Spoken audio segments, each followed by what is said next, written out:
மிக்க மகிழ்ச்சி. அடுத்த நிகழ்வு மாபெரும் சுழலும் சொல்லரங்கம்.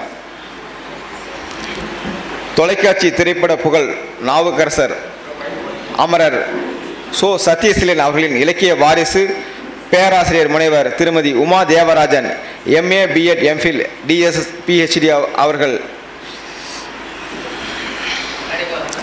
மேடைக்கு அழைக்கின்றோம்.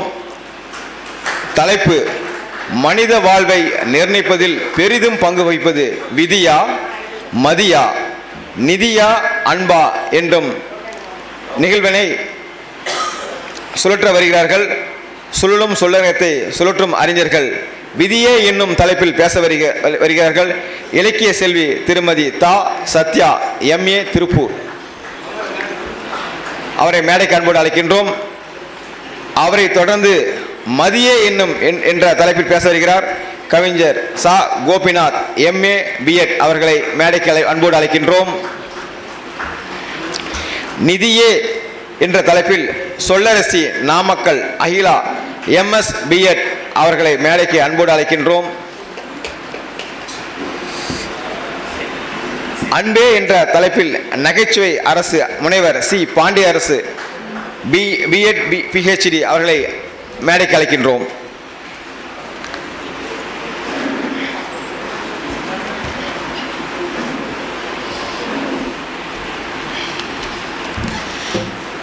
இனி அரங்கம் சுழலும். சேர்களை கொஞ்சம் கெட்டிமா பிடிச்சிங்க.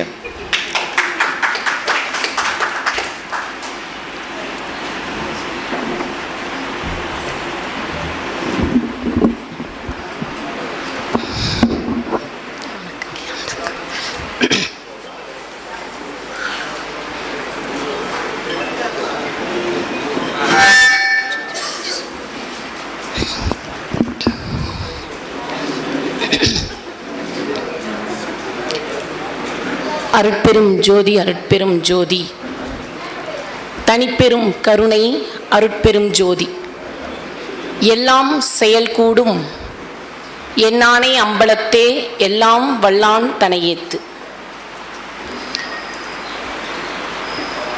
வாக்குண்டாம் நல்ல மனமுண்டாம் மா மலராள் நோக்குண்டாம் மேனி நுடங்காது பூக்கொண்டு துப்பார் திருமேனி தும்பிக்கையான் பாதம் தப்பாமல் சார்வார் தமக்கு சீர்கொண்ட தெய்வ வதனங்களாரும் திகழ் கடப்பம் தார்கொண்ட தோளும் தாமரை தாள்களும் கூர்கொண்ட வேலும் மயிலும் நற்கோழி கொடியும் கார்கொண்ட வன்மை தனிக்காசலம் என் கண்ணுற்றதே.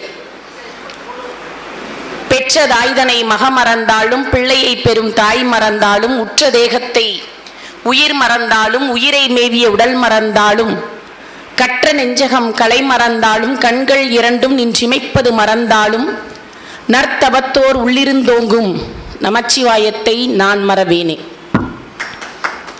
கண்ணியது உன் புகழ் கற்பது உன்னாமம் கசிந்து பக்தி பண்ணியது உன்னிரு பாதாம் புயத்தில் பகலிரவாய் நன்னியது உன்னை நயந்தோர் அவையத்து நான் செய்த புண்ணியம் ஏது என் அம்மே இழையும் பூத்தவளே.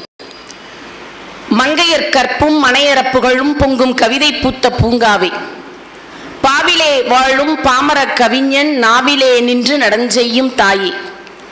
கல்லிலே ஒளி எழுப்பி கடலலையில் நீராடி மெல்லியலார் மெல்லிதலில் வித்தார நகையாகி புல்லாங்குழல் வழியே புகுந்து சுவையாகி நெல்லிர் மணியாகி நிலையிற் பொருளாகி உட்பொருளும் வெளிப்பொருளும் உணர்த்தும் தாயே. தூய தமிழ் தவமே அற்புதங்களான தமிழ் சொல்ல என்னை ஆளாக்கி விட்டவளே.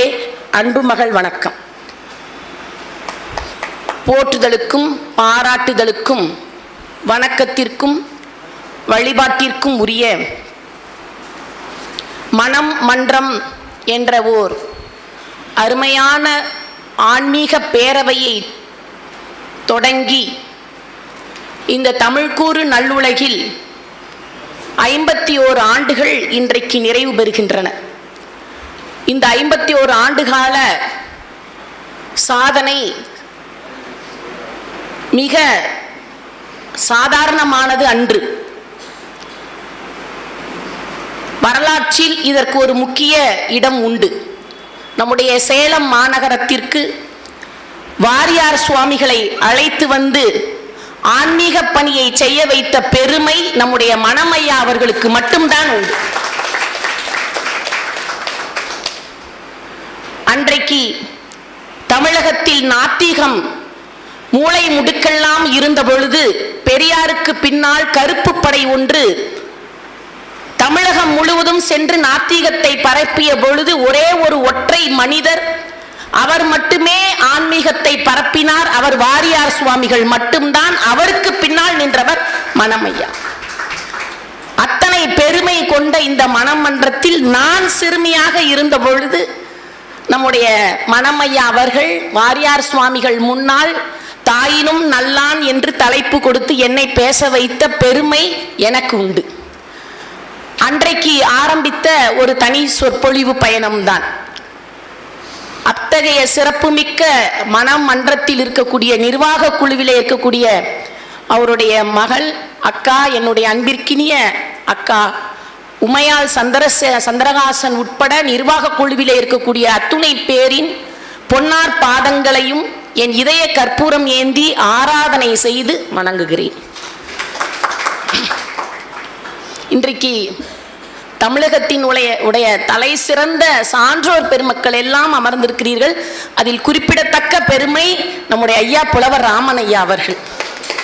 ஐயா அவர்கள் பேசாத கம்பன் கழக மேடைகள் இல்லை, அவர் போகாத ஊர் இல்லை. இன்னும் சொல்ல போனால் சிறு பிள்ளைகளில் எங்கள் இருவரையும் கைப்பிடித்து கொண்டு தமிழகமெங்கும் சென்ற பெருமை ராமன் ஐயாவுக்கும் உண்டு.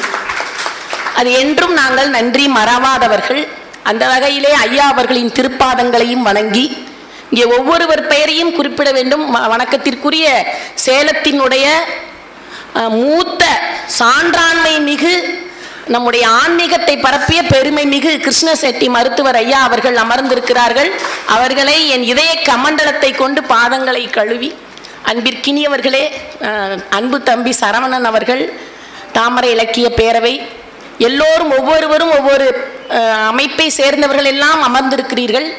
எல்லோர் பெயரையும் குறிப்பிட வேண்டும் என்ற ஆசை இருந்தாலும் விடுபட்டு போகும் விபத்து இருக்கின்ற காரணத்தினால் அனைவரையும் வணங்கி, இந்த 4 பேர் வந்திருக்கிறார்கள். இன்னைக்கு ஒரு அருமையான தலைப்பு, மனித வாழ்வை நிர்ணயிப்பதில் பெரிதும் பங்கு வகிப்பது எது? விதியா, மதியா, நிதியா, அன்பா என்று தலைப்பு.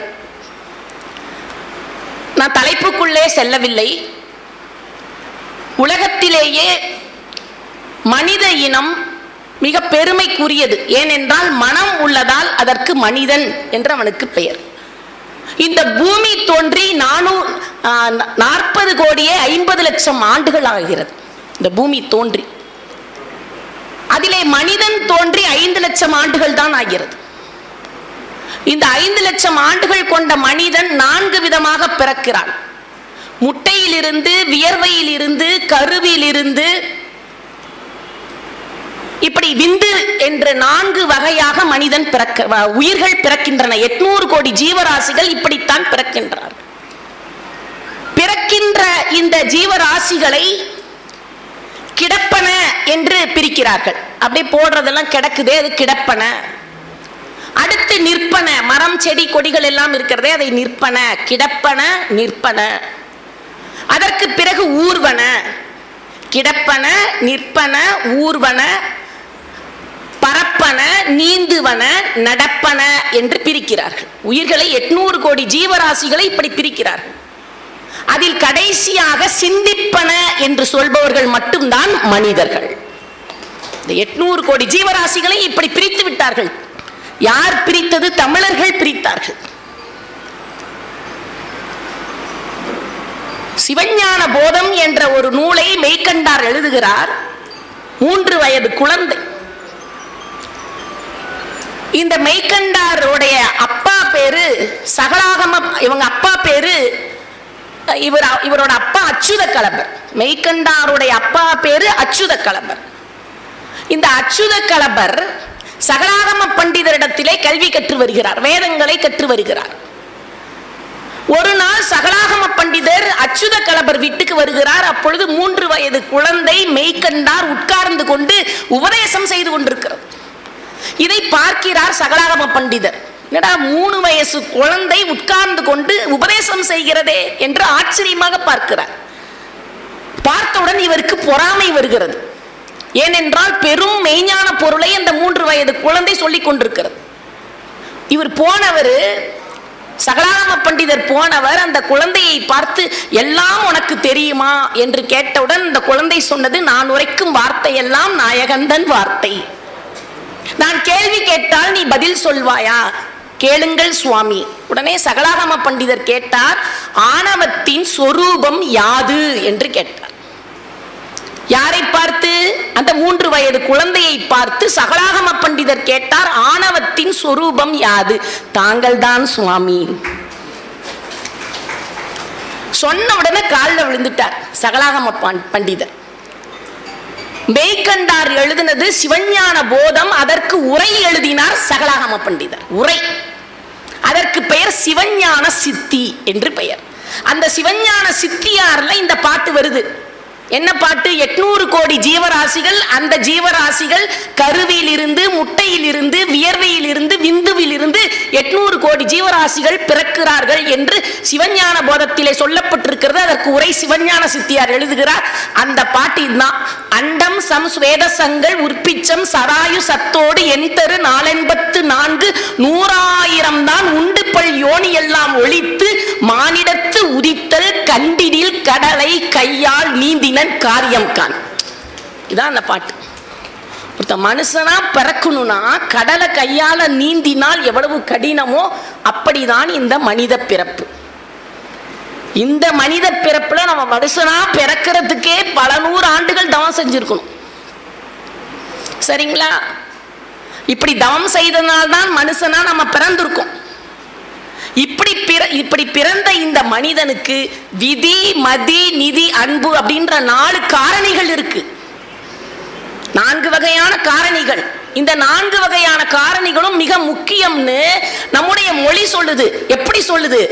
கடவுளை ஒன்றாக்கி, வாழ்வை அகம்புற என 2ஆக்கி, பேசும் மொழியை 3ஆக்கி, நிலத்தை 5ஆக்கி, சுவையை 6ஆக்கி, இசையை 7ஆக்கி, 8 தொகை பாடி, நவரசம் விதைத்து, 10 பாட்டு பாடி, 12 திருமுறைகள் இயற்றி, 14 கீழ்கணக்கு பாடி, இன்னா 40 இனியவை 40 என 40 வகுத்து 64 கலைகள் கொடுத்து, 96 சிற்றிலக்கியங்கள் கொடுத்து, 4000 திவ்ய பிரபந்தம் பாடி, 1330 திருக்குறள் கொடுத்து, 10,000 கவிதை முத்தாக அள்ளி வைத்த சத்தான கம்பனுக்கு ஈடு இன்னும் வித்தாகவில்லை என்று பாடு, சீதை நடையழகும் ஸ்ரீராமன் தோழழகும் போதை தருமென்று சொல்லி என்னை போட்டான் மதுகுடத்தில் அள்ளி, காலம் எனும் ஆழியிலும் காற்று மழை ஊழியிலும் சாகாது கம்பனவன் பாட்டு, அது தலைமுறைக்கே எழுதி வைத்த சீட்டு.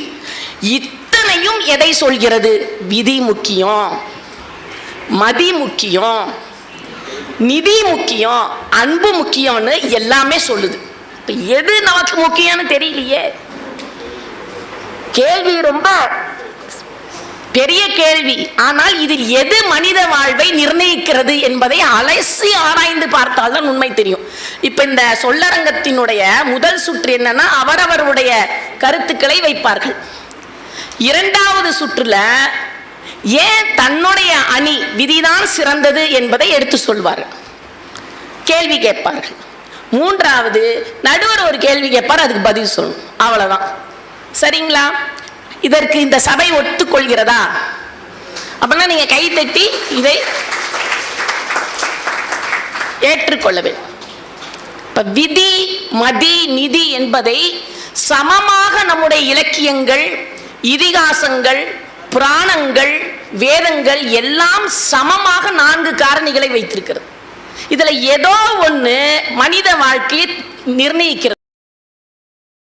அந்த ஏதோ ஒன்று எது என்பதை ஆணித்தரமாக சான்றுகளுடன் யார் எடுத்து காட்டுகிறார்களோ அவர்கள்தான் இந்த மேடையில் வெற்றி பெறுகிறார்கள் என்ற காரணத்தினால், முதலாவதாக மனித வாழ்வை நிர்ணயிப்பது விதியே என்று பேசுவதற்கு சக்தி சத்யா அவர்கள், நாமக்கல் சேலம் சத்யா அவர்கள் வருகிறார்கள். அவர்களை உங்கள் கரவொலியோடு அன்பு பாராட்டி அழைக்கின்றோம்.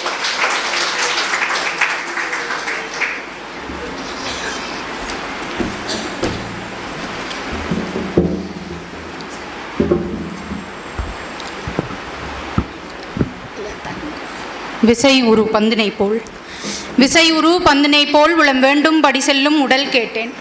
நசையரு மனம் கேட்டேன் நித்தம் நவம் என சுடர் தரும் உயிர் கேட்டேன். தசையினை தீச்சுடினும் சிவசக்தியை பாடும் நல்லகம் கேட்டேன். அசைவரும் அது கேட்டேன். இவை அருள்வதில் உனக்கு ஏதும் தடை உள்ளதோ சொல்லடி சிவசக்தி. என்னை சுடர்மிகு அறிவுடன் படைத்து விட்டாய், வல்லமை தாராயோ இம்மாநிலம் பயனுற வாழ்வதற்கே. சொல்லடி சிவசக்தி, நிலச்சுமை என வாழ்ந்திட புரிகுவையோ என்று மகாகவியின் வரிகளை தொட்டு அருமையானதொரு நடுவருக்கும் நல்லவைக்கும் என்னுடைய பணிவன்பான வணக்கங்களை தெரியப்படுத்திக் கொள்கிறேன். இந்த சுழலும் சொல்லரங்கத்திற்கான தலைப்பு விதி என்று எனக்காக கொடுக்கப்பட்டிருக்கிறது. நான் முதலில் இப்படி தொடங்க விரும்புகிறேன். விதி என்றால் என்ன என்று நான் சிந்தித்து பார்த்தபொழுது ஒரு ரேண்டம்னஸ் இருக்கிறது, ஒரு பேட்டர்ன் இருக்கிறது. என்னன்னு பார்த்தா, எது நடக்க வேண்டுமோ அது மட்டும்தான் நடக்கிறது. அதற்கெல்லாம் எல்லாவற்றிலிருந்தும் எல்லாமும் காரணிகளாக இருக்கிறது. இதைத்தான் நம்முடைய தத்துவங்களும் இலக்கியங்களும் கதைகளும் புராணங்களும் இதிகாசங்களும் வெவ்வேறு வழியில் மனிதருக்கு எடுத்து கூறிக்கொண்டே இருக்கிறது. அதை நான் நிர்ணயம் செய்ய வேண்டும், அதை வலியுறுத்தி பேச வேண்டும் என்று இன்று நான் விளைகிறேன். என்னுடைய வாதத்திற்கு நான் சில இலக்கியங்களிலிருந்தும் சில காட்சிகளையும் நான் சொல்ல வேண்டும் என்று நினைக்கிறேன். முதலில் பட்டினத்தாரை நான் பார்க்க விரும்புகிறேன். பட்டினத்தார் எப்படி இருந்தார் தெரியுமா? அவருடைய வாழ்க்கையில் நிகழ்ந்ததாக ஒரு சம்பவம் சொல்வார்கள். அவருடைய வாழ்க்கை செல்வ செழிப்பாக இருந்தது. அவருடைய வீட்டில் ஒரு வெள்ளி கதவு மாட்டியிருந்தாங்களாம். அந்த பக்கம் திக்விஜயம் வந்த அரசர் பார்த்து, என்ன உங்களோட வீட்டில் வெள்ளி கதவு இருக்கே, என்னுடைய அரண்மனையில் கூட மரக்கதவு தான் இருக்கு, அந்த கொப்பு எல்லாம் வச்சு கதவுகள் இருக்கும். ஏன் தெரியுமா? இந்த போர் மூலம் காலத்தில் யானைகள் வந்து முட்டிடக்கூடாதுன்னு ஒரு குமிழ் போல வச்சு மரக்கதவுகள் பேர் உயரத்தில் கட்டியிருப்பார்கள். அந்த கதவுகள் தான் என்னுடைய கோட்டையிலும் அரண்மனையிலும் இருக்கிறது. நீங்க என்ன வெள்ளி கதவுலாம் வச்சிருக்கீங்க, அதை கழட்டிருங்கன்னு சொன்னாராம். பட்டினத்தார் என்ன செஞ்சார்? சரிங்க சாமி, சரிங்க அரசே அப்படின்னு சொல்லிட்டு அடுத்த நாள் அவர் திக்விஜயம் வந்த பொழுது மன்னர் பார்த்து இன்னும் கோபம் விட்டாராம். ஏன் தெரியுமா? வெள்ளி கதவை கலட்டிட்டு தங்க கதவு மாட்டி இருந்தாராம் பட்டினத்தார். அப்ப அரசர் கூப்பிட்டு கேட்கிறாரு, ஏப்பா ஸ்வேதாரண்யா, நான் உன்னை என்ன சொன்னேன்? வெள்ளி கதவை அகற்றுன்னு சொன்னேன்ல. ஆமாம் அரசே, நீங்கள் சொன்னது போல் உங்கள் உத்தரவை மீறாமல் நான் அகற்றிவிட்டேன். அதற்கு பதிலாகத்தான் இந்த தங்க கதவை பூட்டி இருக்கிறேன், பாருங்கள் என்று சொல்லி ஸ்வேதாரண்யன் சொன்னாராம். இந்த பட்டினத்தார் சொல்கிறார், அவ்வளவு செல்வ செழிப்பான ஒரு வாழ்க்கையை வாழ்ந்து கொண்டிருந்த மனிதனுக்கு ஒரு சம்பவம் நிகழ்கிறது. அவருடைய மகன் வாணிபம் செய்வதற்காக திரைக்கடல் ஓடியும் திரவியம் தேடு என்று சொன்னது போல் திரைக்கடல் ஓடி திரும்பி வருகிற போது ஒரு ஓலைச்சுவடி கொண்டு வந்து தருகிறார் ஒரு பெட்டியில. அதற்குள் இருந்த ஓலைச்சுவடி சொல்கிறது, அவருடைய ஞானம் பெற்ற கதையை நாம் நிச்சயம் சிந்திக்க வேண்டும் நண்பர்களே. அந்த ஓலைச்சுவடியில் இருந்துதான் அவருடைய முதல் ஞானம் பெறுகிறது. என்ன தெரியுமா? காதற்ற ஊசியும் வாராது கான் கடை வழிக்கே என்றிருந்த வாக்கியத்தை பார்த்தவுடன் தான் அவர் சொல்லுகிறார், எல்லாவற்றையும் உதிர்த்து விட்டு இதுதான் என்னுடைய வாழ்க்கையின் தத்துவம், இதுதான் இந்த பிறப்பின் தத்துவம். ஏழேழு பிறவிக்கும் தாய்தன் கொடுத்த அந்த முளைப்பாலை சேர்த்தால் கடலெல்லாம் பத்தாது என்று சொல்லி அந்த ஞானம் பெற்றவுடன் அவர் எல்லாவற்றையும் முதலிட்டு போனாரே. இது விதி இல்லை என்று எப்படி நம்மால் சொல்ல முடியும்? நீதியை காட்டிலும் விதிதானே உயர்ந்ததாக இருக்கிறது. அவருக்கு இதுதான் முதல் ஞானமாக கிடைக்கிறது. தாயாரிடம் போய் சொல்கிறார், அம்மா நான் துறவரம் செல்கிறேன், நான் சென்று வருகிறேன் என்று சொல்கிறார். தன்னுடைய கடமையெல்லாம் உதறிவிட்டு யாராவது துறவரம் செல்லுவார்களா அப்படின்னு தாயார் கேட்கும் பொழுதுதான் அடுத்த ஞானம் வருகிறது. சென்று வருகிறேன் என்று சொல்லாமல் வருகிறேன் என்று சொல் என்று சொல்கிறார். ஏன் தெரியுமா? சென்று வருகிறேன் என்றால் தான் உயிர் போகும் பொழுது தன்னுடைய ஈமக்கிரியை செய்வதற்காக என்னுடைய மகன் எப்படியேனும் வருவான் என்று அவனை நினைத்து கொண்டே இருக்கக்கூடிய தாயாரை தவிக்க விட்டு போவது துறவரம் அல்ல என்று தாயார் உணர்த்தியதுதான் இரண்டாவது ஞானம். அந்த ஞானத்தை பெற்ற பிறகு வருகிறேன் என்று சொல்லிவிட்டு போ அப்படின்னு சொன்னபோது வருகிறேன் என்று சொன்னார். இப்பவும் கேட்குறாங்க, நீ வருவேன்னு எனக்கு எப்படி தெரியும்? நான் இன்னமும் உன்னை நினைச்சிட்டே தானே இருப்பேன் அப்படின்னு சொல்லும் பொழுது அவருடைய அரைஞான் கயிறில் ஒரு முடித்து கட்டி அனுப்புறாங்க. இது எப்போது விழுகிறதோ அப்போது நீ வர நினைத்தால் வரலாம் என்று என்னிடத்தே சொல்லிவிட்டு நீ புறப்படு, அப்போதுதான் நீ உண்மையான ஞான நிலைக்கு உண்மையான துறவரத்திற்கு செல்வதாக அர்த்தம் என்று தாயார் சொல்லி அனுப்புகிறார். அப்படி கிடைக்கிறது பட்டினத்தாரின் ஞானம். அவனிடத்தில் முதல் பிச்சை வாங்குகிறார். யார்? ஸ்வேதாரண்யனாக இருந்தவர் பட்டினத்தாராக மாறிய பிறகு வெறும் 6 கோவணம் மட்டும் எடுத்துக்கொண்டு அவர் முதல் பிச்சையாக தாயாரிடம் வாங்கி துறவரம் செல்கிறார். இது முதல். இது அடுத்ததாக நான் இளங்கோவடிகளை கேட்கிறேன். கண்ணகியை காட்டுகிறாள். அவள் எப்படிப்பட்டவளாக இருந்தவள் தெரியுமா? கண்ணகியை போல் அறிவு மிக்கவளை நான் இலக்கியத்தில் எங்கேனும் காணும். அவள் எவ்வளவு அறிவு மிக்கவள் தெரியுமா? அவன் கோவலன் மாதவியோட போயிட்டான். தோழி ஒரு அறிவுரை சொல்றா. என்ன தெரியுமா? சோமகுண்டம் சூரியகுண்டத்தில் நீராடி நீ போய் காமதேவனை வேண்டிக்கிட்டன்னா உனக்கு நிச்சயம் கோவலன் திரும்பி வந்துடுவான் அப்படின்னு சொல்லி ஒரு ஐதீகம், ஒரு நம்பிக்கை இருக்கிறது. அதை தோழி சொல்கிறார். அதை எப்படி தெரியுமா டீல் பண்ண கண்ணகி? லெஃப்ட் ஹேண்ட்ல பீடன்று என இருந்தனள். அது எனக்கு பெருமை இல்லை. என்னுடைய கணவன் என்னிடத்தில் இல்லை என்று யாரிடமோ முறையிட்டு அவனை நான் திரும்பி கொணர்வது எனக்கு அவ்வளவு பெருமை இல்லை, இருக்கட்டும் அப்படின்னு சொல்லிவிட்டவ கண்ணகி. அவள் எவ்வளவு பண்பு மிக்கவள், அவள் எவ்வளவு பாவமாக இருப்பவள் என்று சொல்லி இளங்கோ ஒரு இடத்தில் எழுதுகிறார். என்ன தெரியுமா? அவர்கள் மதுரைக்கு செல்லும் பொழுது ஒரு துறவி சொல்லுகிறார், இந்த வழியா வேணாம்பா. ஏன்?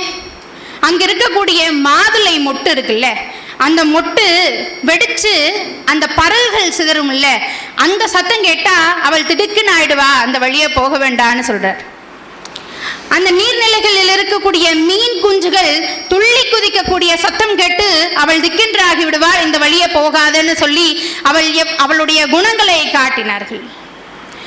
அப்படிப்பட்ட கண்ணகி எங்க போறா? மதுரை போகிற. உங்களுக்கு கதையெல்லாம் தெரியும் நண்பர்களே. நான் ஆங்காங்கே நிகழ்வுகளை மட்டும் தொட்டு காட்ட விரும்புகிறேன் நேரம் கருதி. அவளுக்கு அநீதி இழைக்கப்பட்டது. மன்னிடத்தை நீதி கேட்க வேண்டும். அவள் சென்றவள் எப்படி தெரியுமா செல்கிறாள்? யாரையோ நீ மடக்கொடியோ என்று கேட்ட மன்னவனை பெண்ணனங்கே என்று கேட்க வைத்தாள். போன உடனே அவ கேட்டது, தேரா மன்னா செப்புவது உடையேன். எதுக்கு? மீன் குஞ்சு துள்ளி குதிச்சதுன்னா பயந்துருவான்னு சொன்ன கண்ணகியை அப்படியாக தேராமண்ணா செப்புவது உடையேன் என்று பேச வைத்தது யார்? அதற்கான காரணிகள் என்ன? மாசாத்துவானின் மகனையாகி வாழ்தல் வேண்டி ஊழ்வினை துறப்ப சூழ்கழல் மன்னா நின்னகர் புகுதிங்கு என்கார் சிலம்பு பகர்தல் வேண்டி நின்பார் கொலைகளப்பட்ட கோவலன் மனைவி என்று தன்னை அறிமுகம் செய்கிறார். சிலம்பு சொல்லும் 3 கூறுகள் நீதி என்ன தெரியுமா? 10ஆம் வகுப்பு 2 மார்க்கோட இது முடிஞ்சு போயிடுச்சு நண்பர்களே. எனக்கு ரொம்பவும் வருத்தம். என்ன தெரியுமா? அரசியல் பிழைத்தோருக்கு அறம் கூற்றாகும், உரைசால் பத்தினியை உயர்ந்தோர் ஏற்றுவர், ஊழ்வினை உறுத்து வந்து ஊட்டும். பெண் அணங்கே என்று கேட்டான் மன்னன். பொன்சை கொல்லன் தன் சொல் கேட்டு நானோ அரசன் யானே கல்வன் என்று உயிர் நீத்தான். அப்படியாகிய அவ்வளவு மென்மையான கண்ணகியை தேராமண்ணா என்று பேச வைத்து அவருடைய உயிரை பிரிய செய்தது. அவளுக்கும் ஒரு அநீதி நிலைத்தது. எது என்று கேட்டால் நிதியை தாண்டிலும் இந்த இடத்தில் விதிதானே ஓங்கி நிற்கிறது. நான் இன்னொரு செய்தியை நான் காட்ட விரும்புகிறேன் நண்பர்களே. நாம் நிதி என்று சொன்னோமானால் நமக்கெல்லாம் ஒரு அடையாளமாக, ஒரு எக்ஸாம்பிளாக, ஒரு எடுத்துக்காட்டாக எப்போதும் திகழ்வது யார் தெரியுமா? கொடைவள்ளல் கர்ணன். அவனுடைய வாழ்வில் நிகழ்ந்தது என்ன? கண்ண பரமாத்மா கேட்கிறார், அந்தனர் வேடத்தில் கேட்கிறார். அம்பு தாங்கி கர்ணன் தேர் ஆழியில் சாய்ந்து உட்கார்ந்து இருக்கும் பொழுது அந்தனாக வந்த கண்ணபரான் கேட்கிறார், அப்பா உன்னுடைய புண்ணியங்கள் எல்லாத்தையும் என்ன புண்ணியம்? செய்கின்ற புண்ணியம் இல்ல, செய்த புண்ணியம் இல்ல, செய்ய போகின்ற புண்ணியத்தையும் எனக்கு தாரை வார்த்து கொடுக்கண்ணா என்று கேட்கிறார். கேட்டது யார்? கண்ணன். கொடுப்பவன் யார்? கர்ணன் அல்லவா? தாரை வார்த்து கொடுக்கிறான். ஏதோ ஒரு சாட்சியாக நாம் கொடுக்க வேண்டும். நிலம் நீர் காற்று நெருப்புவின் கூட எதுவும் இல்லை. அப்போ கர்ணனுக்கு ஒரே மகிழ்ச்சியாம். ஏன் தெரியுமா? அந்த நேரத்தில் ஏதோ ஒரு உணவோ, ஏதோ ஒரு உடையோ, ஏதோ ஒரு பொருளோ கேட்டிருந்தால் கொடுக்க முடியாமல் போயிருக்குமே கண்ணா, தயவு செய்து நீ என்னுடைய புண்ணியத்தை கேட்டால் என்னிடத்தில் அது மட்டும்தான் இருக்கிறது என்று சொல்லி அம்பை பிடுங்கி வந்த ரத்தத்தை தாரை வார்த்து கொடுத்தான் கர்ணன்.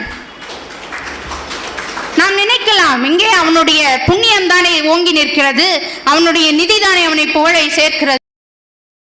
இல்லை நண்பர்களே, பட்டது யார்? கர்ணனின் ரத்தம் அல்லவா? அதனால கண்ணன் கேட்டான், வாங்க தானே வந்தான் நந்தனனாக. அதனால கண்ணன் கேட்டான், கர்ணா உனக்கு என்ன வேணும்னு சொல்லு. தன்னுடைய சுயரூபத்தை எடுத்து காமிச்சு கண்ணனுக்கு கேட்கிறான் கண்ணன், கர்ணா உனக்கு என்ன வேணும்னு கேளு. கர்ணன் என்னங்க கேட்டிருக்கணும்? கர்ணன் என்ன கேட்டிருக்கணும்? அடுத்த பிறவியிலும் 7 பிறவியிலும் யாருக்கும் இல்லை என்று கொடுக்காத அளவுக்கு எனக்கு செல்வத்தை கொடு என்ற அளவா கேட்டிருக்கணும். அதான நியாயம்? கொடுக்கணும் இல்ல? கர்ணன் என்ன கேட்டான்னு தெரியுமா? யாருக்கும் இல்லை என்று சொல்லாத மனத்தை கொடுக்கண்ணா என்று கேட்டான். அவ்வளவு அந்த நிலைக்கு எவ்வளவு நிதி இருந்தும், எவ்வளவு பண்பிருந்தும், எவ்வளவு அன்பிருந்தும் அவனை கர்ணனை அந்நிலைக்கு தள்ளியது யார் என்று பார்த்தால் ஊழ் தானே இருக்கிறது. நான் அடுத்த இன்னும் ஒரே ஒரு சான்றை கேட்டு என்னுடைய முதல் சுற்றை நிறைவு செய்ய விரும்புகிறேன். நான் இந்த இடத்தில் கம்பராமாயணத்திலிருந்து ஒரு செய்தியை காட்ட விரும்புகிறேன். என்ன தெரியுமா? கைகேயி இருக்கிறாள். கைகேயி கூனியுடைய சொற்களினால் மயங்கியது போல் நடிக்கிறாள். அவளை நாடக மயில் என்று கம்பன் காட்டுகிறான். ஏன் தெரியுமா? ஊழினாள். கண்ணகி மந்திரையை பார்த்து சொல்கிறாள், முதலில் ஐயோ நாளைக்கு ஒரு கெட்டது நடக்குது கண்ணகி, கைகேயின்னு சொல்லும் பொழுது ராமனை பெயர்ந்தற்கு இடருண்டோன்னு கேட்டவ கைகேயி. ராமனை அவ பெறவே இல்லை. அவளுக்கு ஆழ் மனதில் என்ன இருக்கிறது? ராமனை நான் தான் பெத்தேன்னு நினைச்சிட்டு இருக்கா கைகேயி. ஆனால் உங்களுக்கு கதை தெரியும், கூனியினுடைய சூழ்ச்சியினால் கதை இப்படியாக மாறுகிறது. கைகேயி சென்று வரம் கேட்கிறாள். தயரதன் கொடுத்து விட்டார். வந்த அவள் ராமனிடத்தை சொல்ல வேண்டும், ஆழிசூழ் உலகெல்லாம் பரதனே ஆள நீ போய் தாளரும் சடைகள் தாங்கி தாங்கரும் தவம் மேற்கொண்டு பூலி வெங்கானம் நன்னி புண்ணிய துறைகள் ஆடி 7 ஆண்டில் வா என்று சொன்னாள் கைகேயி. மகனை காட்டுக்கு போன்னு சொல்ல முடியல. 14ன்னு சொன்னா பெருசா இருக்கும்.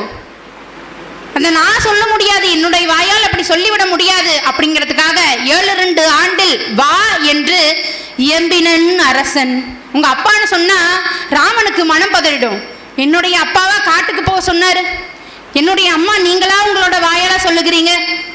இதையா நான் கேட்க வேண்டும் என்று ராமன், அன்றளர்ந்த செந்தாமரை போல் இருந்த ராமன் அந்த முகத்தை அப்படியே வச்சிருக்கணுங்கிறதுக்காக, அத்திருமுகத்தை மாற்றிவிடக் கூடாது என்பதற்காக கைகேயி எப்படி சொன்னால் தெரியுமா? 7 ஆண்டில் வா என்று இயம்பினன் அரசன்.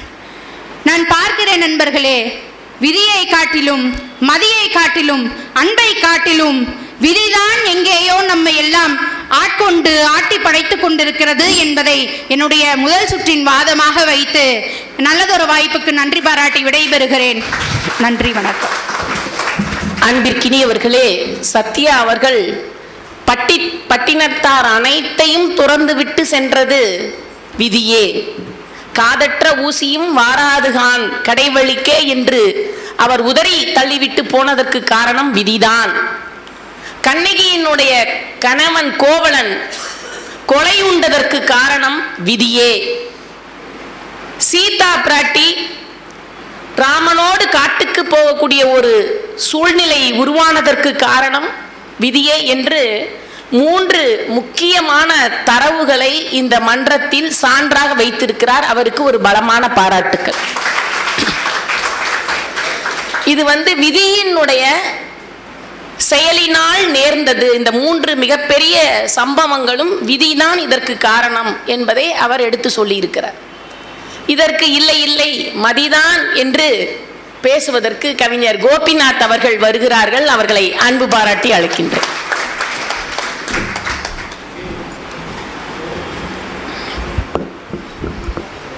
மாசில் வீணையும் மாலை மதியமும் வீசுதென்றலும் விங்கில வேனிலும் மூசு வண்டரை பொய்கையும் போன்றதே ஈசன் எந்தை இணையடி நிழலே. பிறந்து சிறந்த பழமொழிகளிலே சிறந்தே பிறந்த என் அன்னை தமிழுக்கு இந்த அற்புதமான நேரத்தில் வணக்கங்களை உண்டாக்கி, மனமிருந்தால் மார்க்கம் உண்டு என்று சொன்ன இடத்தில் மனமையா இருக்கும் இடமெல்லாம் தமிழும் இருக்கும் ஆன்மீகமும் இருக்கும் என்கின்ற மறுமலர்ச்சியை இந்த மாங்கனி மாநகரில் உருவாக்கிய மனம் ஐயா அவர்கள் தோற்றுவித்து இன்றைக்கு சீரோடும் சிறப்போடும் நடந்து கொண்டிருக்கக்கூடிய இந்த மனம் மன்றம், தமிழ் இலக்கிய உலகத்தில் மனம் மன்றத்திற்கென்று ஒரு தனித்தொரு சிறப்புண்டு. இந்துவாக பிறந்திருந்தால் ஒரு முறையேனும் காசி ராமேஸ்வரம் சென்றிருக்க வேண்டும். கிறிஸ்தவனாக பிறந்திருந்தால் அவர் ஒரு முறையேனும் ஜெருசலேம் சென்றிருக்க வேண்டும். இஸ்லாமியனாக பிறந்திருந்தால் அவர் ஒரு முறையேனும் மெக்கா மெதினாவிற்கு சென்றிருக்க வேண்டும். பேச்சாளனாக பிறந்திருந்தால் அவர் ஒரு முறையேனும் மணமன்றத்தில் பேசி இருக்க வேண்டும் என்கின்ற தனி முத்திரையை பதித்திருக்கக்கூடிய மணமன்றத்தின் அத்தனை நிர்வாகிகளுக்கும் என்னுடைய வணக்கங்களை உரித்தாக்கி, தமிழால் வாழ்ந்து கொண்டிருக்கக்கூடிய எத்தனையோ மனிதர்களுக்கு மத்தியில், தமிழால் வாழ்ந்து கொண்டிருக்கக்கூடிய எத்தனையோ மனிதர்களுக்கு மத்தியில் தமிழுக்காகவே வாழ்ந்து கொண்டிருக்கக்கூடிய நடுவர் பெருந்தகை அவர்களுக்கு இந்த அற்புதமான நேரத்தில் வணக்கங்களை உரித்தாக்கி, கான மயிலோசை, களத்துமணி நெல்லோசை, வாழை இலையோசை, வஞ்சியர்கை மத்தோசை, இந்த அத்தனை ஓசை விடவும் சிறப்பான ஓசை எங்கள் மாங்கனி மாநகர் மக்களுடைய கைத்தட்டல் ஓசைதான் என்பதை நிரூபித்திருக்கக்கூடிய உங்களுக்கும் என்னுடைய வணக்கங்களை உரித்தாக்கி என்னுடைய தலைப்பின் கீழ் வருகிறேன். மனித வாழ்வை நிர்ணயிப்பது விதியா, மதியா, நிதியா, அன்பா என்கின்ற இந்த 4 குடையின் கீழ் நான் மதியே என்று என்னுடைய வாதத்தை முன்வைக்க வந்திருக்கிறேன். இந்த அற்புதமான நிகழ்வை தொடங்கி வைக்கிற பொழுது அருமைக்குரிய நடுவர் அவர்கள் ஒரு அற்புதமான கருத்தை சொன்னார். இந்த உலகத்தில் பிறக்கக்கூடிய எல்லா உயிர்களையும் கிடப்பன, நீந்துவன, நடப்பன, ஓடுவன, பரப்பன என்று எத்தனையோ உயிர்கள் இருக்கின்றன. ஆனால் சிந்திப்பன என்கின்ற ஒரு குணம் மனித குலத்திற்கே சொந்தம்னு சொன்னாங்க பாருங்க. அந்த மனித குலத்திற்கே சொந்தமாக இருக்கக்கூடிய அற்புதமான சிந்திக்கக்கூடிய அறிவுதான் மனிதன் என்கின்ற இலக்கணத்தை தருகின்ற பொழுது மனித வாழ்வை நிர்ணயிப்பது மதியாகத்தானே இருக்க வேண்டும் என்பதுதான் என்னுடைய வாதம். எதுக்கெடுத்தாலும் நாங்கள் வள்ளுவரைத்தான் கேட்போம். அதனால இந்த முறை நான் அனைத்து கேள்விகளுக்கும் வள்ளுவரையே கேள்விக்கு துணை கலைத்து எது அறிவு என்று வள்ளுவனிடத்தில் கேட்டேன். வள்ளுவன் தான் சொன்னான், எப்பொருள் யார் யார் வாய் கேட்பினும் அப்பொருள் மெய்ப்பொருள் காண்பது அறிவு என்று சொன்னான். அப்படி இந்த உலகத்தில் யார் எதை சொன்னாலும் அதில் எது உண்மை என்று சிந்தித்து தெளிவதுதான் மனிதர்களுக்கு அழகு. அந்த சிந்திக்கக்கூடிய குணம்தான் மனிதர்களை மனிதர்களாகவே உயர்த்தி பிடிக்கிறது என்கின்றது என்னுடைய முதல் கருத்தாக வைக்கிறேன். அறிவு எப்படிப்பட்டது தெரியுமா? வள்ளுவர் அழகாக சொல்கிறார், அறிவு அற்றம் காக்கும் கருவி. அறிவு எப்பேற்பட்ட கருவி? நமக்கு ஒரு எதிரில் ஒரு ஆபத்து வருகிறது என்று சொன்னால் மனிதர்களுக்கு அந்த அறிவுதான் அவனுக்கு பாதுகாப்பை தரக்கூடிய கருவியாக இருக்கும் என்று சொன்னார். ஒரு அற்புதமான ஒரு கருத்தை சொன்னார்கள். இந்த உலகத்தில் உலக நாடுகள் எல்லாம் ஒருவரை பார்த்து இவரை போன்ற ஒரு விஞ்ஞானி நம்முடைய நாட்டில் பிறந்து விட மாட்டாரான்னு ஏங்கினாங்க. பெற்றோர்கள் எல்லாம் அவரை பற்றிய செய்தியை கேள்விப்பட்டு இவரை போன்ற ஒரு பிள்ளை எனக்கு பிறந்து விட மாட்டானா என்று ஏங்கினார்கள். மனிதர்கள் எல்லாம் அவருக்கு வந்த இறப்பை பார்த்து இப்படி ஒரு இறப்பு தனக்கு வந்து விடாதா என்று ஏங்கினார்கள். அப்பேற்பட்ட மனிதர் யார் தெரியுமா? கிடக்கலாம், உறங்கலாம், கிடக்கலாம் என்றிருந்த மனிதர்களை முயற்சிக்கலாம், நீயும் சாதிக்கலாம் என்று உணர்த்திய APJ அப்துல் கலாம் என்கின்ற மா மனிதர். அறிவுதான் அற்றம் காக்கும் கருவி என்பதற்கு அப்துல் கலாம் ஐயா அவர்கள் தான் உதாரணம். ஒரு மாற்றுத்திறன் குழந்தைகள் கலந்து கொள்ளக்கூடிய ஒரு நிகழ்வுக்கு செல்கிறார் APJ அப்துல் கலாம் ஐயா அவர்கள். எல்லா குழந்தைகளும் ஓடுவதற்கு சிரமப்படுகிறார்கள். செயற்கை கால் பொருத்தி இருக்கக்கூடிய அந்த குழந்தைகள் எல்லாம் ஓடுவதற்கு சிரமப்பட்டதை பார்த்த அந்த விஞ்ஞானி, எவ்வளவோ கண்டுபிடிப்புகளை நாம் செய்துவிட்டோம், ஆனால் என்னால் இந்த குழந்தைகளுக்கு எதுவும் செய்ய முடியவில்லையே என்று யோசித்தார். யோசித்த அடுத்த கணம் அந்த செயற்கை கால் எடையை குறைக்கக்கூடிய ஒரு அற்புதமான விஞ்ஞான கண்டுபிடிப்பை கண்டுபிடித்தார். ஐயா அவர்களிடத்தில் கேள்வி கேட்டார்கள் பத்திரிகையாளர்கள், உங்கள் வாழ்க்கையில் நீங்கள் எத்தனையோ கண்டுபிடிப்புகளை கண்டுபிடித்தீர்களே, அவற்றுள் மிகச்சிறந்தது எது என்று கேட்டவுடனே APJ அப்துல் கலாம் ஐயா அவர்கள் சொன்னார்கள், நடப்பதற்கே சிரமப்பட்டு கொண்டிருந்த அந்த மாற்றுத்திறன் குழந்தைகளுக்கு நடப்பதை எளிமையாக்குவதற்காக எளிய எடை கொண்ட ஒரு செயற்கை கால் கருவியை பொருத்தி கொடுத்தேனே, அதுதான் என்னுடைய கண்டுபிடிப்பிலேயே சிறந்ததுன்னார். ஒரு காலத்துல மலேரியா வந்தது, ஒரு காலத்தில் காமாலை வந்ததுன்னு நாமெல்லாம் கேள்விப்பட்டிருப்போம். ஆனால் கண்முன்னே கொத்து கொத்தாக மனிதர்கள் மடிந்த கொரோனா காலத்தை மீண்டெடுத்து இன்றைக்கு நாம் அனைவரும் உயிரோடு இந்த அரங்கத்தில் இருப்பதற்கு காரணமே அந்த தடுப்பூசியை கண்டுபிடித்த அறிவுதான் என்பது எங்களுடைய வாதம். அதனாலதான் எவ்வளவு பெரிய விஞ்ஞான கண்டுபிடிப்பை கண்டுபிடித்தவர்களை எல்லாம் எப்படி பாராட்டினார்கள். வாழ்ந்தவர் கோடி, மறைந்தவர் கோடி, மக்களின் நெஞ்சில் நிற்ப நிற்பவர் யார்? மாபெரும் வீரர் மானம் காப்போர் சரித்திரம் தனிலே நிற்கின்றார். அச்சம் என்பது மடமையடா, அஞ்சாமை திராவிடர் உடமையடா. எப்படி அழகா எடுத்து சொல்லி இருக்கிறாங்க. ஐயா, அறிவுங்கிற ஒண்ணு ஒரு மனிதனிடத்தில் இருந்தால் அவனிடத்தில் இந்த உலகத்தில் இருக்கக்கூடிய எல்லாமே இருக்கும்னு வள்ளுவர் சொன்னார். அறிவுடையார் எல்லாம் உடையார். தாமஸ் ஆல்வா எடிசன் பள்ளிக்கூடத்துக்கு போகிறார். பள்ளிக்கூடத்துக்கு போன தாமஸ் ஆல்வா எடிசன் கிட்ட ஒரு கடிதத்தை கொடுத்து அந்த ஆசிரியர் திருப்பி அனுப்பிட்டார். திருப்பி அனுப்பின உடனே வீட்டுக்கு வந்த பிள்ளை கிட்ட இருந்து அவங்க அம்மா தாமஸ் ஆல்வா எடிசன் கிட்ட இருந்து அந்த கடிதத்தை வாங்கி படிச்சாங்க. படிச்ச உடனே தாமஸ் ஆல்வா எடிசன் கேட்டார், அம்மா நாளையிலிருந்து என்ன பள்ளிக்கூடத்துக்கு வர வேணான்னு சொல்லிட்டாங்கம்மா, அதுக்காக தான் உனக்கு இந்த கடிதத்தை எழுதி கொடுத்துருக்காங்களாமா, இந்த கடிதத்தில் என்னம்மா இருக்குன்னு கேட்ட உடனே தாமஸ் ஆல்வா எடிசனுடைய தாய் சொன்னார், உங்கள் பிள்ளை இந்த உலகத்திலேயே மிகப்பெரிய அறிவாளி, உங்கள் பிள்ளைக்கு சொல்லிக் கொடுக்கக்கூடிய அளவிற்கு எங்கள் பள்ளிக்கூடத்தில் யாருக்கும் அறிவில்லை, அதனால் உங்கள் வீட்டிலேயே வைத்து அந்த குழந்தைக்கு பாடம் கற்பியுங்கள்னு சொல்லிட்டாங்க. அம்மாவினுடைய வார்த்தையை நம்பினாங்க. அம்மாவினுடைய வார்த்தையை நம்பிய தாமஸ் ஆல்வா எடிசன் நான் மிகச்சிறந்த அறிவாளி என்று நம்பி ஒவ்வொரு நாளும் முயற்சி செய்து பார்த்தார். இந்த உலகத்திலேயே மிக அதிகமான கண்டுபிடிப்புகளை கண்டுபிடித்த விஞ்ஞானி என்ற பெருமையை பெற்றார் தாமஸ் ஆல்வா எடிசன். ஒரு நாள் அவர் குடியிருந்த வீட்டை காலி பண்ணக்கூடிய நிலைமை வந்தவுடனே அந்த அம்மாவுக்கு ஆசிரியர் கொடுத்த கடிதம் அவர் கையில் கிடைத்தது. அந்த கடிதத்தை எடுத்து படிக்கிறார். கடிதத்தில் எழுதியிருக்கு, உங்கள் பிள்ளை ஒரு மக்கு பிள்ளை, உங்கள் பிள்ளையால் எதுவும் படிக்க முடியாது, உங்கள் பிள்ளைக்கு சொல்லிக் கொடுத்தாலும் மண்டையில் ஏறாதுன்னு அந்த கடிதத்தில் எழுதியிருந்தது. தாமஸ் ஆல்வா எடிசன் உணர்ந்தார், அன்றைக்கு என்னுடைய தாய் என்னால் முடியும் என்கின்ற நம்பிக்கையை விதைத்தார், இன்றைக்கு இந்த உலகை வென்ற விஞ்ஞானியாக நான் மாறி இருக்கிறேன் என்று சொன்னாரே. ஒன்றும் முடியாத பிள்ளையை கூட எல்லாம் சாதிக்கக்கூடிய பிள்ளையாக மாற்றியது தாமஸ் ஆல்வா எடிசனுடைய அன்னையினுடைய அறிவு என்றால் அறிவுடையார் எல்லாம் உடையார் என்பதுதான் எங்களுடைய கருத்து. இந்த நான் சொன்ன கருத்துக்களை தொகுத்தினுடைய பேச்சை நிறைவு செய்கிறேன்.